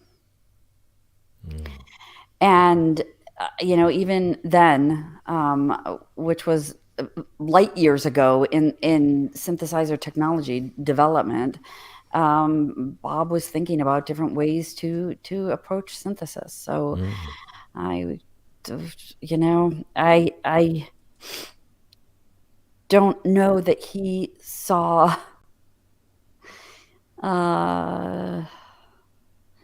the value of recreation. And I will say that the Voyager is obviously a well-built, meaningful instrument, but the reason that he designed it is because other people wanted it. It's not because people asked him over and over and over and over again. Are you going to build a modern day mini Moog? And at that point, it was a financial necessity. But if he was left to his own devices, that is not the way that he would have directed his attention. He would have directed it into doing something entirely new. Yeah, absolutely. Yes. Questions coming in from the audience. When is the next Moog raffle? Can you enlighten us when that might be? I'm so glad you asked. So I am really glad that people ask, because, with our raffles, they are incredibly important fundraisers for the foundation. Yeah. So everyone out there who participates in any way, I thank you from the bottom of my heart, because they are so meaningful to us, and they really do help propel our work forward. But we always try to tell some kind of story along with the raffle. We always try to weave history and technology into everything that we're doing. And I cannot divulge the specifics of this upcoming raffle, but I will just say that I am traveling this weekend to get a mini Moog signed. I am traveling, and that it is going to be one of the most meaningful raffles we've ever had. And I can also tell you it will be announced on February 9th. Wow. Excellent. Watch this space there. That detail I know. So keep your eyes peeled for that. I wish I could be a little bit more forthcoming. I don't mean to be coy, but no. It's also important that these, some of these details are kept close to the vest until we've got all of our ducks in a row, and we can announce them in the right way. Awesome. So keep your eyes peeled. February 9th. February 9th, 7 o'clock in the morning. It was going to be a ham. Ham raffle. Yeah, honey roast ham. Oh, just a honey roast Moog. Mini Moog? No, honey roast ham. Yeah, well, some of us aren't lucky enough to have a honey roast ham. So. Well, and I should say, the mini Moogs that we raffle are acquired. They are not donated to us. We do not have a huge warehouse full of vintage mini Moogs. People think these mini Moogs were just like Bob left them behind. Believe me, Bob sold everything he could. Yeah. He had somewhat of a collection, but not anything for us to build a whole decade of raffles on. So we acquire these synthesizers, and we go to all the channels that anyone else might go through to acquire a synthesizer. And when I hopped on eBay and Reverb to look at the price of mini Moogs right now, what is going on out there with you people? Yeah, it's crazy. I know. It's like the average price of a mini Moog is $10,000, and that's a cheap one. Yeah. It's like, how is a girl supposed to run a foundation over here when I have to? I know, right? I repair them well. Sorry. What can I say? Yeah. I guess you could say that just be thankful that you're not running the Yamaha Foundation raffling off CS80s. Is that one? That's the truth. What was that? 125? It's just crazy. It was 100,000 UK on Reverb at the moment, which is just like, what? No. I think my dad would just. Well, the Yiddish word is plots. My dad would plots if he saw the price of these things. He won't go for that. No, it won't sell. It's just like finger in the wind, isn't it, that one? See if anything sticks. I've just got to mention here, we've had a couple of donations come in. First from Wagyu, who actually always pays for his questions. So he's donated £5 to ProSynth Network, but he would also like to know, how did the collaboration with, and I hope I say this correctly, Taiho Yamada come about for the Bob Moog Foundation patch set for his Mini Rays VST? Well, that was actually Taiho and Rob Rampley's idea. They're the principals at Moog, and they came to me asking if they could do something to benefit the foundation. I have known both of them for about 10 years. I was fortunate to be introduced to them by Eric Norlander. The three of them had worked together at Alesis back in the day, designing synthesizers together. So I was really heartened when they came to me and wanted to do something to support the foundation. So that's how it came about, and they were gracious enough to do most of the heavy lifting and get this synthesizer, the sound designers together, rather. So we were really pleased that they chose to contribute towards our work and invest in what we're doing. Cool. Excellent stuff. I hope that's answered your question, Wagyu. There was this one. We've got to say massive thank you to Sasquatch, who is one of our regulars, also a moderator, I believe, in our chat room. And he's donated £50 to our cause. Thank you so much. And he said, order me a calendar and split the change with Michelle. We will sort something out. As I said, I'm going to speak to Michelle later. We're going to sort some calendar-related business out, I think. So listen, thank you ever so much for that. Really appreciate it. Dr. Mike Metley tells me that I did pronounce the name right. He's known him for years. Amazing guy. I always worry because having a slightly unpronounceable name myself, I always strive to get it right. Also, Sasquatch has said he will happily fund the anaglyph development by buying a T-shirt. Kent, I see you're sporting an anaglyph T-shirt there. Yes. Yeah. So if you want to sell those, I think you've got buyers. They're only £23,000 each. Is that all? 23,000. Okay. Yeah. Minimum order 10. Yeah. Oh, by the way, yes. Thank you for the Christmas card, darling. Oh, you're welcome. The only reason I haven't contacted you and thanked you before is it arrived this morning. Post is taking a little while. Yeah, it came to the door, duct taped to the back of a tortoise. Excellent. Ned Augustenborg, of course, the director of the fantastic movie, The Ballad of Don Lewis. Oh, yeah. Friend of the show, who we will hope to have himself and Don on the show at some point this year, because there's news incoming about how you can see the film on a much broader scale than has been possible before. He wants to know, Michelle, if you're going to be attending the NAMM show, which is going to be, of course, in June, I think, this year, the physical show in Anaheim. Will you be going this year at all? Yes, we are planning on it. We have a bigger size booth. Often we have a 10 by 10, but we've reserved a 10 by 20. Cool. We will be celebrating our 15th anniversary, which we're kind of doing this whole year. And we are hoping actually to bring part of the one of the touchscreens from the timeline of synthesis with us. So we are going to be bringing we are planning on bringing some of the Moogseum to NAMM. We have to figure out the technicalities of that, but yes. Yeah. And I will also say there is a possibility that we will be announcing another collaboration at NAMM as well. There is a big announcement in the works, but you know how timelines go, so I'm not going to say too much. So the BMF sounds like it's really busy this year. Lots of cool things going on. Yes, we are busy on all fronts. Hoping to grow Dr. Bob Sound School, and we are embarking on a big digitization effort with our archives, and of course the Moogseum is growing, which is absolutely wonderful. Fantastic stuff. Brilliant. Let's see if we got any more questions. Well, my tabs have all gone. So. What's happened to my tabs? My tabs have gone. Well, while you're looking, can I just pick Yeah. up on something that Kent was talking about? Yeah, of course. If you don't mind. Not at all. When he was describing Bob, what he learned about Bob Moog. Mm-hmm. And I think everything he said was right on.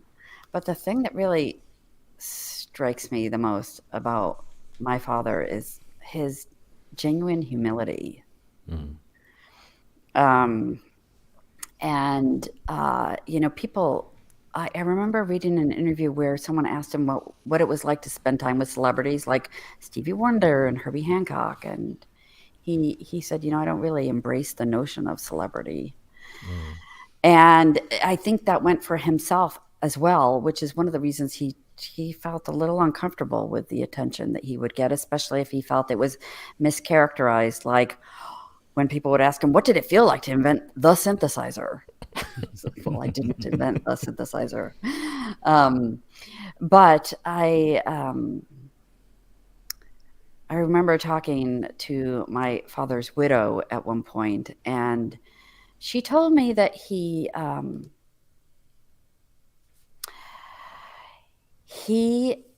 talked to her about the fact that he made a very conscious effort not to think of himself as like superior or more exclusive to other people, because what he had observed is that once you cross that mental threshold, that intellectual threshold, that it changes you. And he didn't want that. He was really kind of crust of the earth type guy. And he wanted to be able to relate to other people as an open vessel. And I'm not sure that he felt he could do that if he bought into all the hype and the Bob Moog on the pedestal and all of that. Yeah. And I always really admired him for that, because I think that not only takes this incredible amount of awareness and intention and intelligence, but it takes discipline, to really hold yourself back from something that a lot of people seek out, which is this kind of notoriety and exclusivity.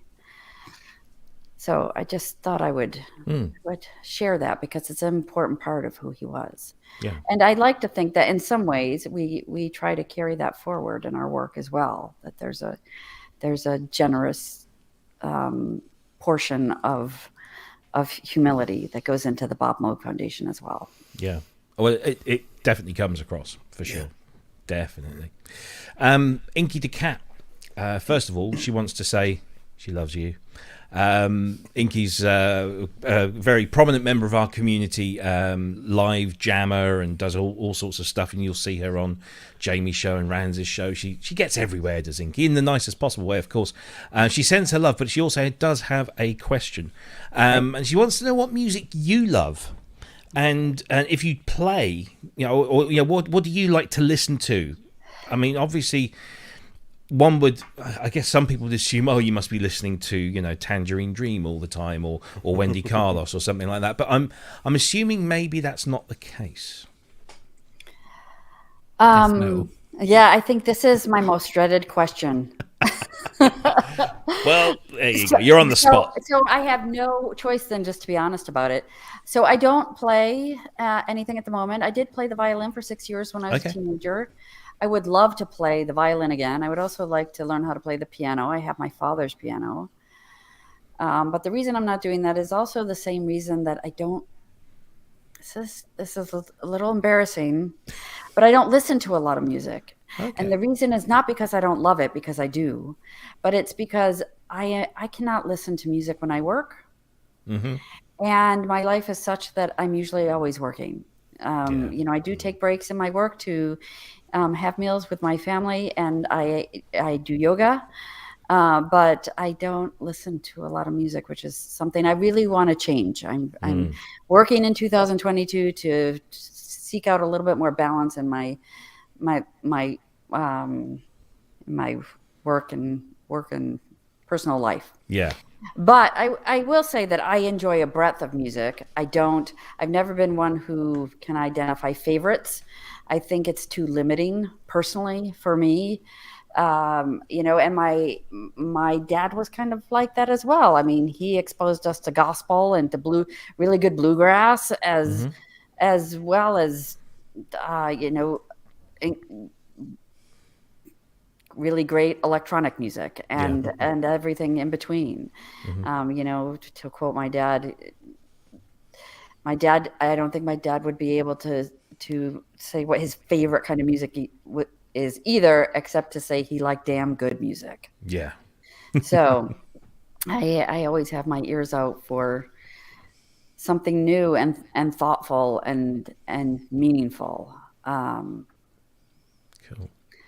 But give me a year and ask me that question again. Okay. I'll see if I we're come up with something more specific. Yeah, we'll absolutely have you on again, and we'll ask that one for sure. I will say though, I have to say that I am a huge fan of Lisa Belladonna. Of course. And that I should bring up, especially amongst this group, that Lisa was generous enough to donate an entire album to us called Moogmentum, which just came out on vinyl, and we sell that on our online store as well. It's also sold on CD. It's available on her Bandcamp site. But she's a prolific, deep, and incredibly open-spirited musician.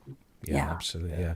No, so she was on in December, wasn't she? On the show. It's the second time we've had her on the show, and it's just amazing, an absolutely amazing guest. She's so generous with her time and everything. She's just a generous soul. Yeah, really. Absolutely. We all love Lisa. We all love Lisa. Yeah. There was a question from Andy, synth addict who's out in California, and he says, generically speaking, are there any old or unfinished projects, maybe you have something in the archive, from your father that may be turned into a product someday, or are these just, was there nothing around? I mean, you spoke about the multi-sensory or the multi-touch thing. Did that ever get developed beyond? Well, it didn't. I know that Dad and John Eaton were going to attend the NEAM conference in either 2005 to look for a software developer to help them. But the fact is, and I will say this with saying with my limited understanding of these things, the fact is the technology has, I think, surpassed what they were working on at this point. Right. With all the incredible touch-sensitive interfaces that now exist. So I do not know of anything that my father was working on that will be developed into a product. However, the company Moog Music might have something else up their sleeve. The foundation and the company are not associated, so I don't know their plans. But it's a possibility, but I would not say that it's a probability. Cool. Excellent. Thank you very much for that question, Andy. I've not seen anything else, so if you do have any other questions for us or for Michelle, then do throw them into the chat, and we'll try and get to those as soon as we possibly can. I just want to reiterate, because some people may have joined the show late, that we had our Christmas giveaway contest. We ran the contest kind of over Christmas, and then we drew everyone from the pot last week. There was some kind of, I don't want to go into huge amounts of detail because it gets a bit confusing, but there was some issues with prize acquisition and what have you, and the person that won the top prize decided to forego that prize and hand them back. And so we redrew that earlier on this evening, and we bumped everyone. So the person that got drawn out of the hat second then got top prize. That was James Dyson. Wagyu moved up to second place, but he kept his Tai Chi. And third place we drew earlier on tonight. So I don't know if this gentleman, Paul Preston, is in the chat room, but if you are, you won yourself a copy of AX73, and I have your email address, and I'll be in touch over the weekend sometime to let you have that code. So congratulations again to Paul Preston for winning a copy of Martinique's wonderful AX73 plugin, which is a lot of fun. Also, we'll just want to again say a massive thank you. We're not being paid for this, but I do want to say thank you when people are super generous. So let me get that there, get it into the light. This is from David Bryce over at Cloud Microphones in Tucson, Arizona, for supplying us with Cloudlifter mic activators, which are being used, as you hear me now. It's all going through one of these marvellous blue boxes, which are supposed to make me sound even nicer than I already do. There was a huge story about this because these actually were shipped, right, from Tucson, Arizona, on Tuesday afternoon last week, UK time. They arrived in the UK less than 48 hours later at the depot, which is 25 miles that way. Then proceeded to take 5 whole days to get from there to my front door. So, yes, UPS, you are awful. And I'll say that live on air. I don't care. Anyway, there we go. I also got sent something this week, and it's kind of inspired me. We're going to do a show about something like this later on, hopefully in the next month or two. So I was contacted because you remember we had Steve Porcaro on the show last year, which was just amazing. He's a huge hero of mine, and to have him, all to ourselves for 2 hours. To talk synthesizers and Toto and everything related to him was fantastic. And because of that, a gentleman by the name of Oliver contacted me and said, "Hey, I loved your Steve Porcaro show. I've written a book."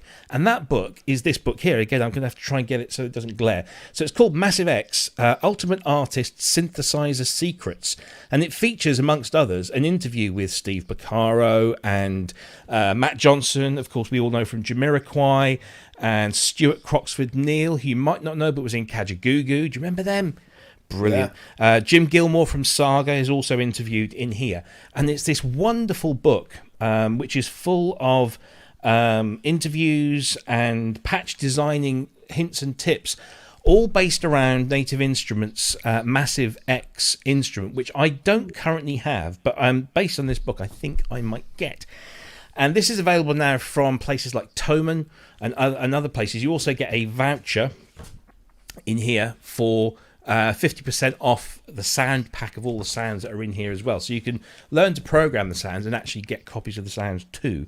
But it's a really well-made thing. And it's about €34, I think. But it's a lovely, well-printed tome. But what that's inspired me to do, and I don't know what you guys think about this, but I think it might be quite fun.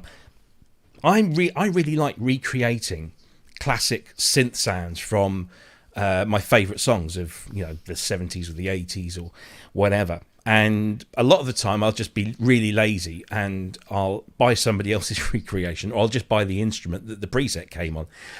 But it's always good fun to kind of do that. And of course, Ben, you in your other life, you are one of the UK's leading 80s kind of tribute acts. Yeah, I wouldn't say I enjoy it. Like, I don't enjoy recreating other people's sounds. I'd rather be making my own.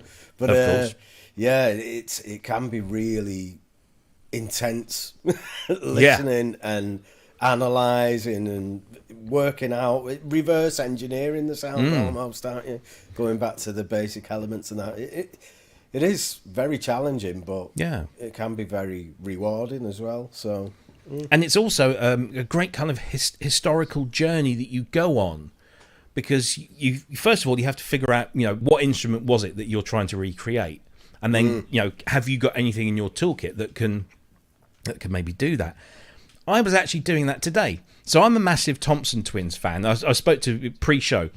I was listening to the Thompson Twins today again. I was just hugely into them, and I always thought that the drums on Quickstep and Sidekick and Into the Gap, which are like their two massive commercial albums, I thought that was Lindrum all the way through. Nope, turns out it's not. It was the what's the drum computer? Is it the Movement drum computer or percussion? That big orange thing that Dave Stewart from the Eurythmics did Sweet Dreams on. That actually looks like it's got a keyboard. Have you ever seen one of those, Kent? Kent, I don't think so. Oh, right. No, I don't think I have. No. And I never knew that the Thompson twins, amongst others, were big users of that thing. Can you find samples of those anywhere? No. Is there a software version? No, because they only made about 30. And that was it. That's why, exactly. Mike Metley says, the movement. There we go. And Mickey says that as well. I honestly didn't know that it was that thing. I just thought it was Lindrum all the way through. And it's not. And it's fantastic.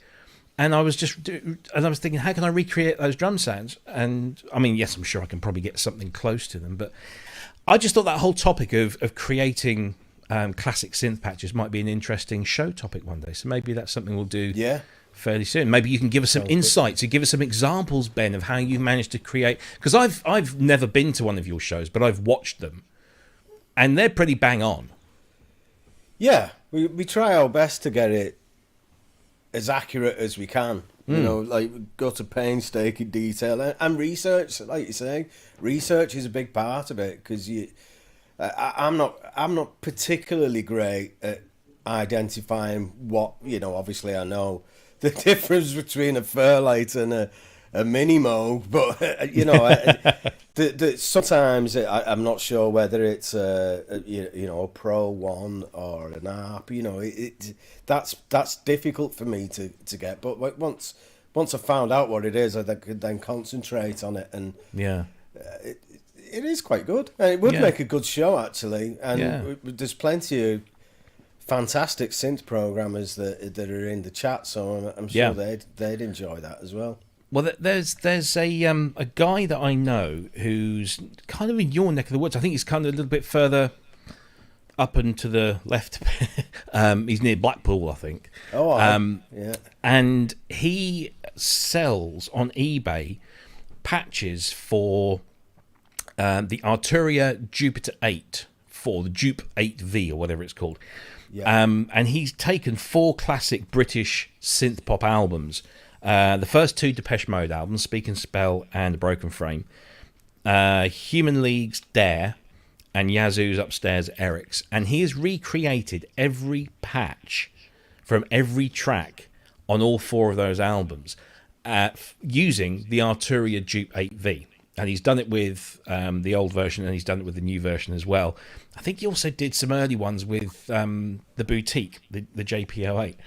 But he basically used this, this Jupiter clone, and recreated every synth that was used, or every synth patch that was used on those things. And they are so incredibly accurate. Yeah. And it just goes to show that, there are many synths out there that can sound like many other synths. It doesn't just have to be that particular one. So I'm going to try and get him on as well, because that'd be great to hear how he does it. But it's just some amazing stuff that he's done.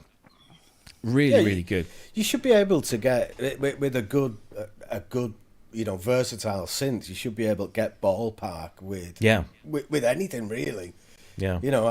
I did a pretty convincing Polymoog sound on a JD800. It's like you wouldn't really think that could do that, but a lot of people were quite impressed with the sound of that, and it's a digital synth, But yeah, it's a topic that really fascinates me. I'd really like to talk to people who do this and do it well. There was a guy, and I'm just trying to think of his name, and he used to do it a lot with Reason. Oh gosh, what was his name? It's gone completely out of my head. But he would reverse engineer the sounds and then release them as Reason patches, and he would only use the instruments that came with the standard version of Reason. Yeah. There were no samples, and again, they were just horribly accurate, really good. What was that, Subtractor or something? Was it? Yeah, he used Subtractor and Maelstrom and Thor was a later. Thor, later on.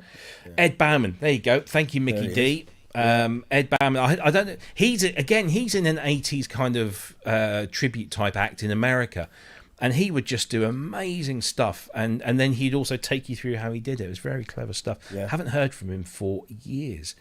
Hope he's all right. But yeah, so if you are interested and you have Massive X, which I don't currently have, but I am thinking of getting because these sound great. So this is Mac 5 is the his kind of moniker, but is the name is Oliver Oliver von Wieding. who's written this wonderful book. It's available on Thomann for about 34 euros. But yeah, we'll dig into that. But I just wanted to give him a shout out because he sent me that to have a look at based on the Steve Picaro interview. So anyway, because I did ask you if you'd used Massive. I've never tried Massive X as an instrument, so I don't know. I couldn't say what it was like. Anyway, that killed the conversation. Right. Sorry, I'm in the chat. You can only do one thing at a time.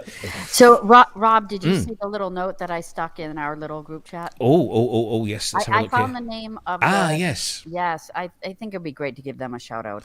Absolutely. Let's do that right now. So it's Signal Sounds, and they're based in Glasgow in Scotland, and they sell the Synthesizer Pioneers Calendar, which you just see here. Let's see if we can find a web link for them. Signal Sounds Glasgow. Yes, and their pricing is a little bit more than ours, but that's because they're factoring in the shipping and all of that. Yeah. And I think in the end that for someone living in that area, it's probably the less expensive way to go. Yeah, that's usually the case. So there you go, Signal Sounds. Their website is signalsounds.com, which is nice and easy. And there's the calendar. You just passed it. Oh, there it is, right there. 26.50. So, I mean, I think, given the exchange rate, that's entirely reasonable. Yeah. So there you go. So if you want to buy that in the UK at the moment, there you go, signalsounds.com. And the shipping will be much more favourable than it will be shipping over from the US, which is just the way of the world these days, unfortunately. But there you go, signalsounds.com. Go and fill your boots. I'll be getting 2 of those because I think you're right. Like cutting it up to make pictures around the studio is a great idea, but these, I think they're just going to become so collectible. I think they will, yeah. And valuable, so I'm not like losing that investment as well. I'm going to have 2. No, got to have 2. Yeah. There you go. So if you're in the UK, and I guess I was just about to say, I guess if you're in Europe too, but of course now with everything been messed up in that regard, do you have any European distributors at the moment, or is it just these guys? Just those guys. Okay. That was actually the first wholesale order we've ever done. So Cool. That was that was exciting. Well, like I said, we'll talk. Right. Okay. What's the time? A few minutes left. Could I give a plug for one other thing? Of course you can. Okay, great. Thank you. Go ahead. I just wanted to draw to people's attention one way to support the Bob Moog Foundation, of course, is, purchasing a calendar or making a donation. But a few months back, we also launched some pretty great memberships. Which, if you're in Asheville, includes entrance into the Moogseum, but not everyone's in Asheville. So for those of you who are not in Asheville, it includes access to our past virtual events, to our future virtual events, as well as discounts to our online store. So go to our website sometime and check that out, because it's a nice way to get involved, and you kind of get access to some things that we don't normally allow access to.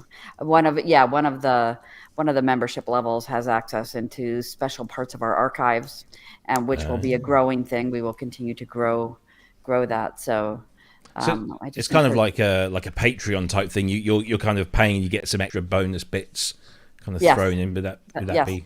And the membership levels start at $25. I think they go up to $500. It depends on people's resources, but there's kind of something there for everybody. And there it is on your screens right now. So Toolmaker is $25. You get 1 yearly admission for one person included with that, or virtual or in person, 1 year from purchase. Then you've got the Resonator 55, which is unlimited Moogseum admission for one.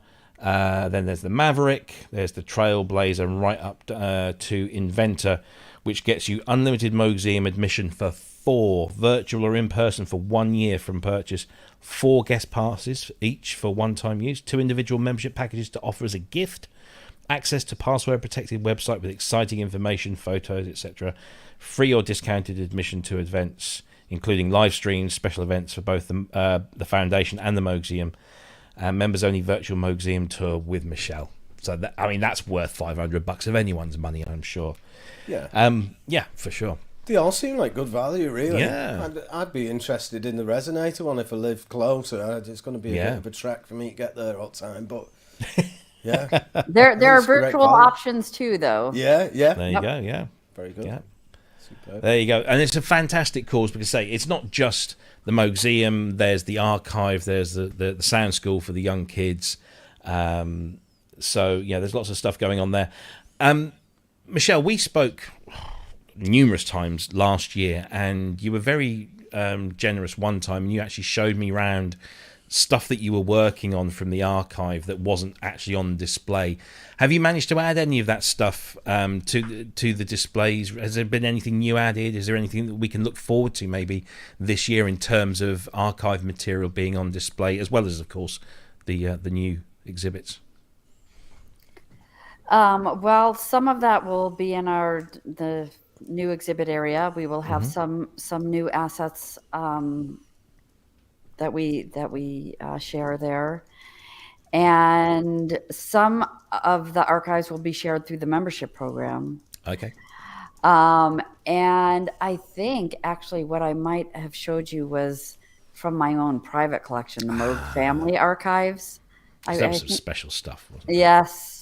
So that was a bit more personal stuff, and I am Gotcha. still working on getting all of that together and digitized. I have digitized a great deal of it. There's a lot there. And at some point I will find a way to share that. Although some of that material is already integrated into the Bob Moog Foundation's work, particularly through the Moogseum. There are personal photos in the Moogseum that you won't see anywhere else in the world. Nice. So. Excellent stuff.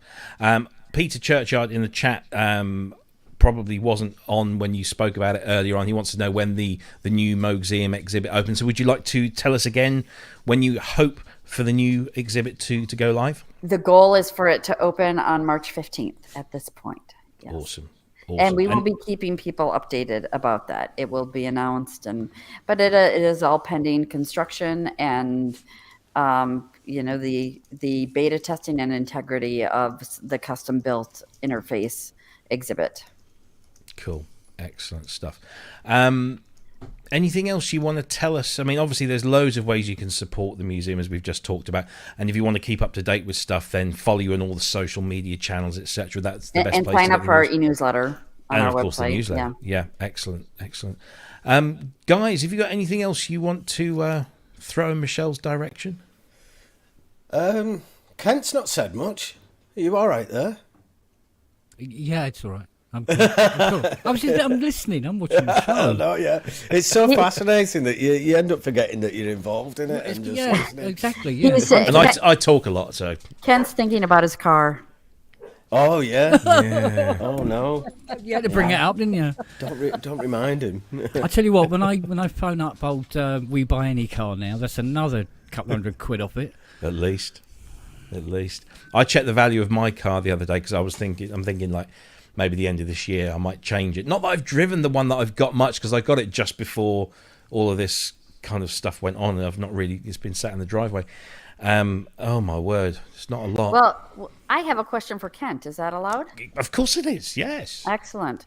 So, and I think that Kent has shared a little bit of this with me the many times that we've talked, but Kent, I wonder if you would share with the audience and your extensive experience with the synthesizer restoration, how you feel that Bob Moog's work stands out.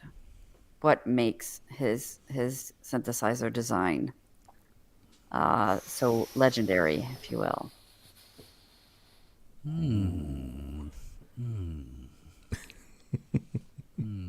Well, namely, for the first batch of stuff, it was beautifully built, and every part of it was well thought out, and it was all high quality. We won't talk about the Polymoog,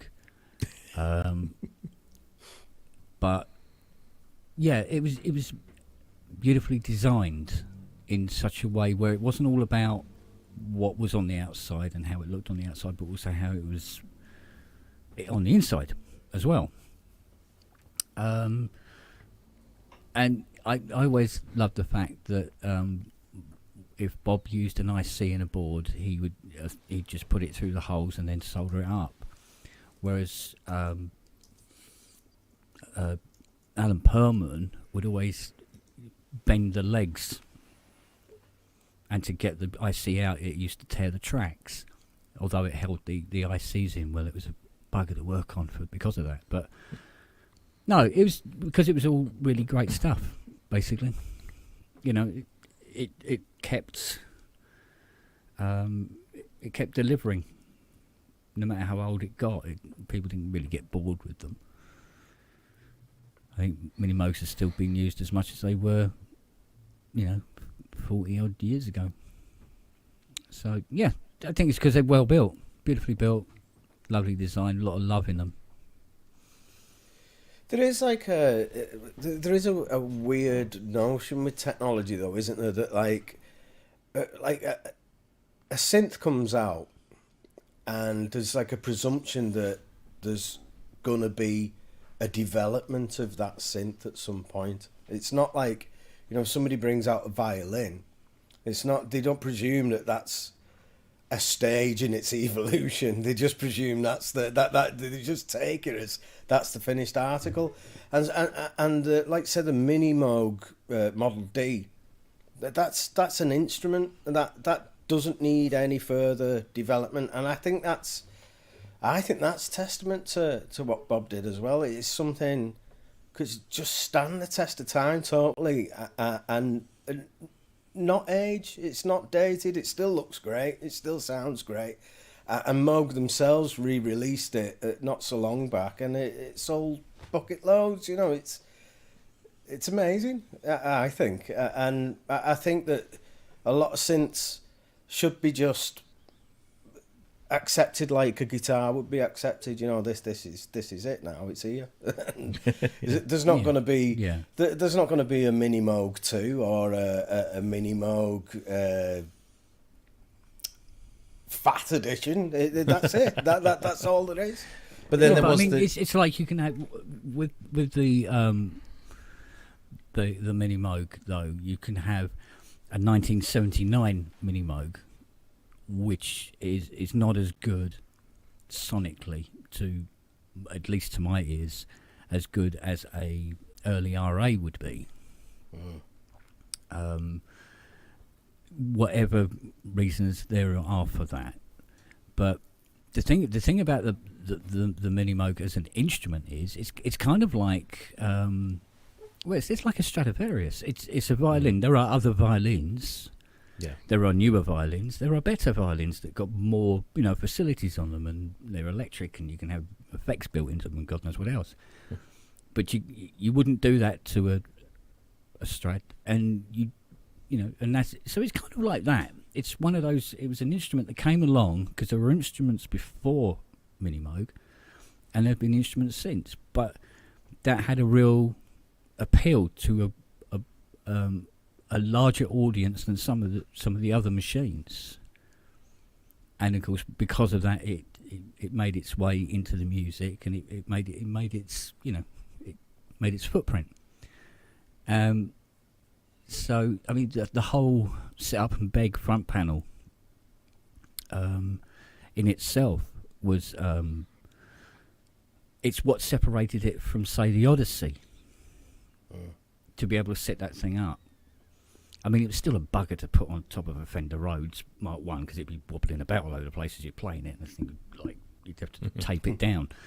But that's the thing, because like with the Fender Rhodes, they never thought for a moment when they made the Mark 1 that anybody would be putting keyboards on top of it. Yeah. Otherwise, they wouldn't have made it curved.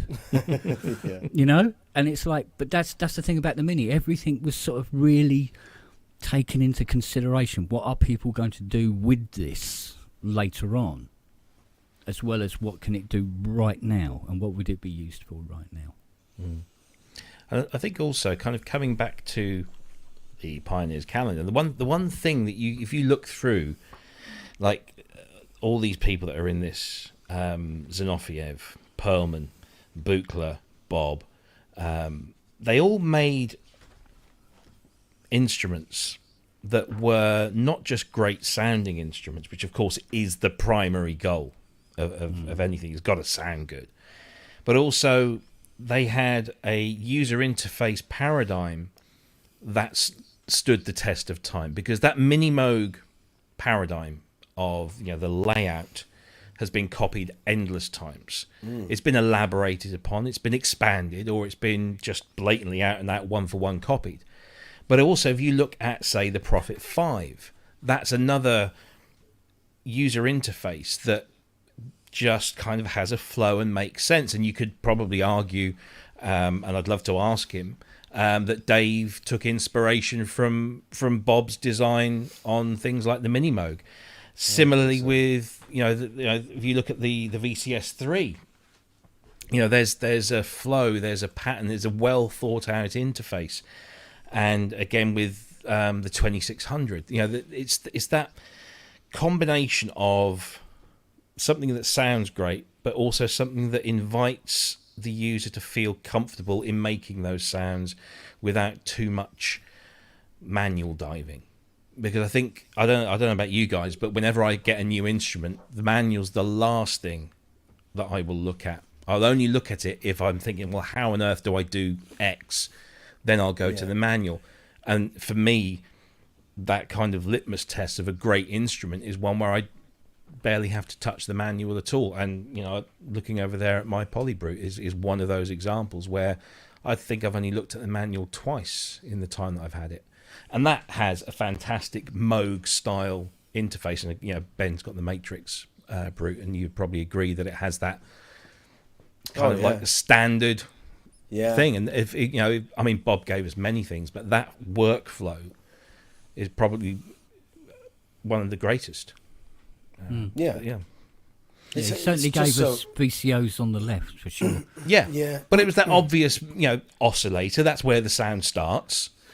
Then we stick it through a filter, and then we go out to the envelopes and the amplifiers. At the even end, the modulars were laid out like that. Exactly. So it was just that. I know. Steiner Parker did try. He goes, right, let's put the VCOs actually on the right and work left, and then you have a psychotic episode by the time you get to the mixer in the centre. And your head starts to really hurt. Well, that's because you go.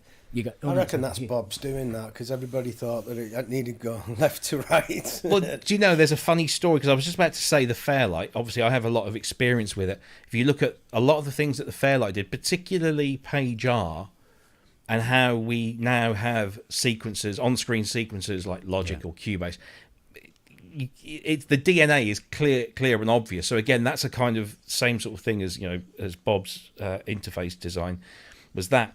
But there was a funny story that Paul Schlusser, who was the project manager at Fairlight for the Series 3, which is the item that's featured in the calendar here, and the next step from the Series 3 was the MFX, which was the hard disk recording features. So it's one of the first digital hard disk recording functions, and everyone said that the waveform, i.e., what would have been the tape, should have gone from. Let me get this right. So because it currently goes from right to left, doesn't it? So your playhead's in the middle, and the waveform goes from right to left. But they wanted it to go the other way, left to right. Well, that's backwards. Exactly. But all the engineers said, no, that's logical. It has to go from that direction. And Paul was saying that he had stand-up arguments with the entire team saying, no, it's got to go this way. And eventually they saw the light of day, and that's kind of how it ended up going the way it does. And everything else has followed suit. So, that happens with every design at some stage. I mean, when me and Richard were designing that touch digital controller, we were throwing paving slabs at each other at one point, because we'd run out of house bricks. And it was, no, honestly, it was like, oh no, we wanted him, because we had I bet Richard £100 that the mahogany one would sell better than the matte black one. Sorry, gloss black one. And he's going, no, gloss black one, because that's much nicer and everything like that. I won, but the point was, there was people who would say, oh yeah, but can I have the gloss black one, please? Oh, okay then. Weird person. And it's because, different things appeal to different people. Yeah. So, I mean, it could be said that, you put VCOs on the left and work your way to the right because that's how you write. And, and that's how you read. And also, so you've got this thing of starting left. So start with the sound source and et cetera, et cetera. But the point was that that's what Bob did. So, yeah, there you go. Indeed. And everybody else can follow after that, Yeah. Well, I think that kind of brings us towards the end of the show. Michelle, thank you. Thank you so much for coming on again. You're welcome. And we will have you back on as often as we can. So, let us know when you want to tell us about something. Please come back on anytime. Feel free. Just shout and we'll get you on. The very best of luck with this, which again, of course, is available from moogfoundation.org. And also, if you're in the UK, let's get the website again because I've forgotten the name. Signal Sounds in Glasgow. This is the Bob Moog Foundation Synthesizer Pioneers 2022-2023 18-month calendar with lots of wonderful pictures and lots of information. It's available now, so please go and fill your boots with that. The best of luck with the Moogseum and the new exhibit. Cannot wait to hear what that is. Yeah. Also, the best of luck with the forthcoming raffle, February 9th. Everyone, mark that date in your calendar. It's going to be announced. Did I forget anything? I think that's everything so far. Everything that's fit to print. Indeed. So we will, of course, we'll make various announcements as and when, and say, Michelle, please, you're welcome at any time to come back on. It's an absolute honour to have you on. Thank you. Well, you're welcome. The honour is all mine. Thank you very much. Ben, thank you, as always. No worries. I didn't really say much. I was too busy watching, but... No, you were helping with the questions. I enjoyed it, though. Good. And of course, and of course, Kent, our window dressing there. It was actually because I was watching the show as well, but also one of the potential guys has just hit me up and said yes. Ooh. For February. Nice. That's very good news. Well, talking of potential guys, before we do, thank you again, Wagyu. Your donations are always very welcome and very generous. Thank you. Shall we tell you about who we've got coming up on the show in the coming weeks? I've said this the last couple of weeks. We did say we were going to kind of maybe relax it a little bit on the guests, and unfortunately, they all want to come on the show, which is fantastic, and it's great for you guys. So let's give you a rundown of who is going to be coming on the show next week. I've been dying to get this guy on for ages, and we've managed to nail him down. He's the current CEO of Ashen Sound Machines, the company that has truly shaken up the synthesizer world for the better, I might add, with the wonderful Hydrasynth in all its forms. Go on, Kent. I know you're going to say, what? Where's my deluxe? No. I was talking to Ken about it last night. Oh right. Yeah. So it's on a ship he's in the middle of the sea. He's literally given me the GPS coordinates of the where ship. the container ship is now. I go, good. I will be watching it. Well, we will ask Glenn about all of those kinds of things, because next week we've got the wonderful Glenn Darcy, he's been in the industry for God knows how long, but he's now heading up Ashen Sound Machines, and they're doing a fantastic job. So we're going to be talking to him about all things Hydrasynth, and of course his history, because I remember him from his days with Akai and Alesis. Of course, he's been at Arturia as well, and many others. So we're really super honoured to have Glenn come on the show next week. That's fantastic.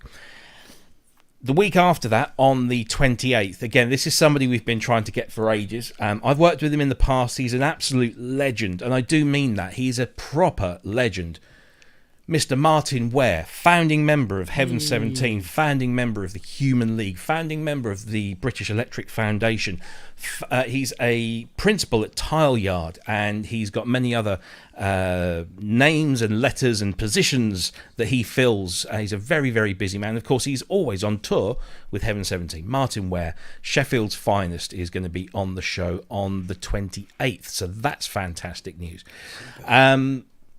Who's after that? Oh, yes. So he says that my list has disappeared off my screen. I need to make sure I get these in proper date order. Otherwise, you guys will be making plans. Right. So Martin Ware was January 28th. February 4th. One of the greatest sound designers. I'm sure that everybody that's watching this show has a synthesizer, be it software, hardware, or an effects unit that's had patches designed for it by Mr. Drew Schlesinger. Drew will be joining us on February 4th, and his CV, his resume, if you will, of equipment that he's worked on is as long as all of our arms put together. So he will be on February 4th. February 11th, you might know him from such shows as Sonic State, such bands as Chic. We've got Richard Hilton coming on the show. He will be live with us on February 11th. Really looking forward to get Rich on. He's been a good friend for many years, and great to get him on. The following week, and this is one that we've been trying to get on, but he's a busy man. But we have finally got hold of him. He's an upcoming hardware synth designer from the UK. We want to hear all about his Advantage synthesizers. This is Adam Angelo, and there he is with some of his prototypes. This guy's an absolute legend, really is, and we want to dig into everything that he does and how that's all going, and how we might eventually be able to get some of those instruments into our hands. I just realised what I said there. Kent, before what? Can we confirm, or should we just talk about it first? The next thing, or should we? What do you think? I don't know. Okay, we'll leave it.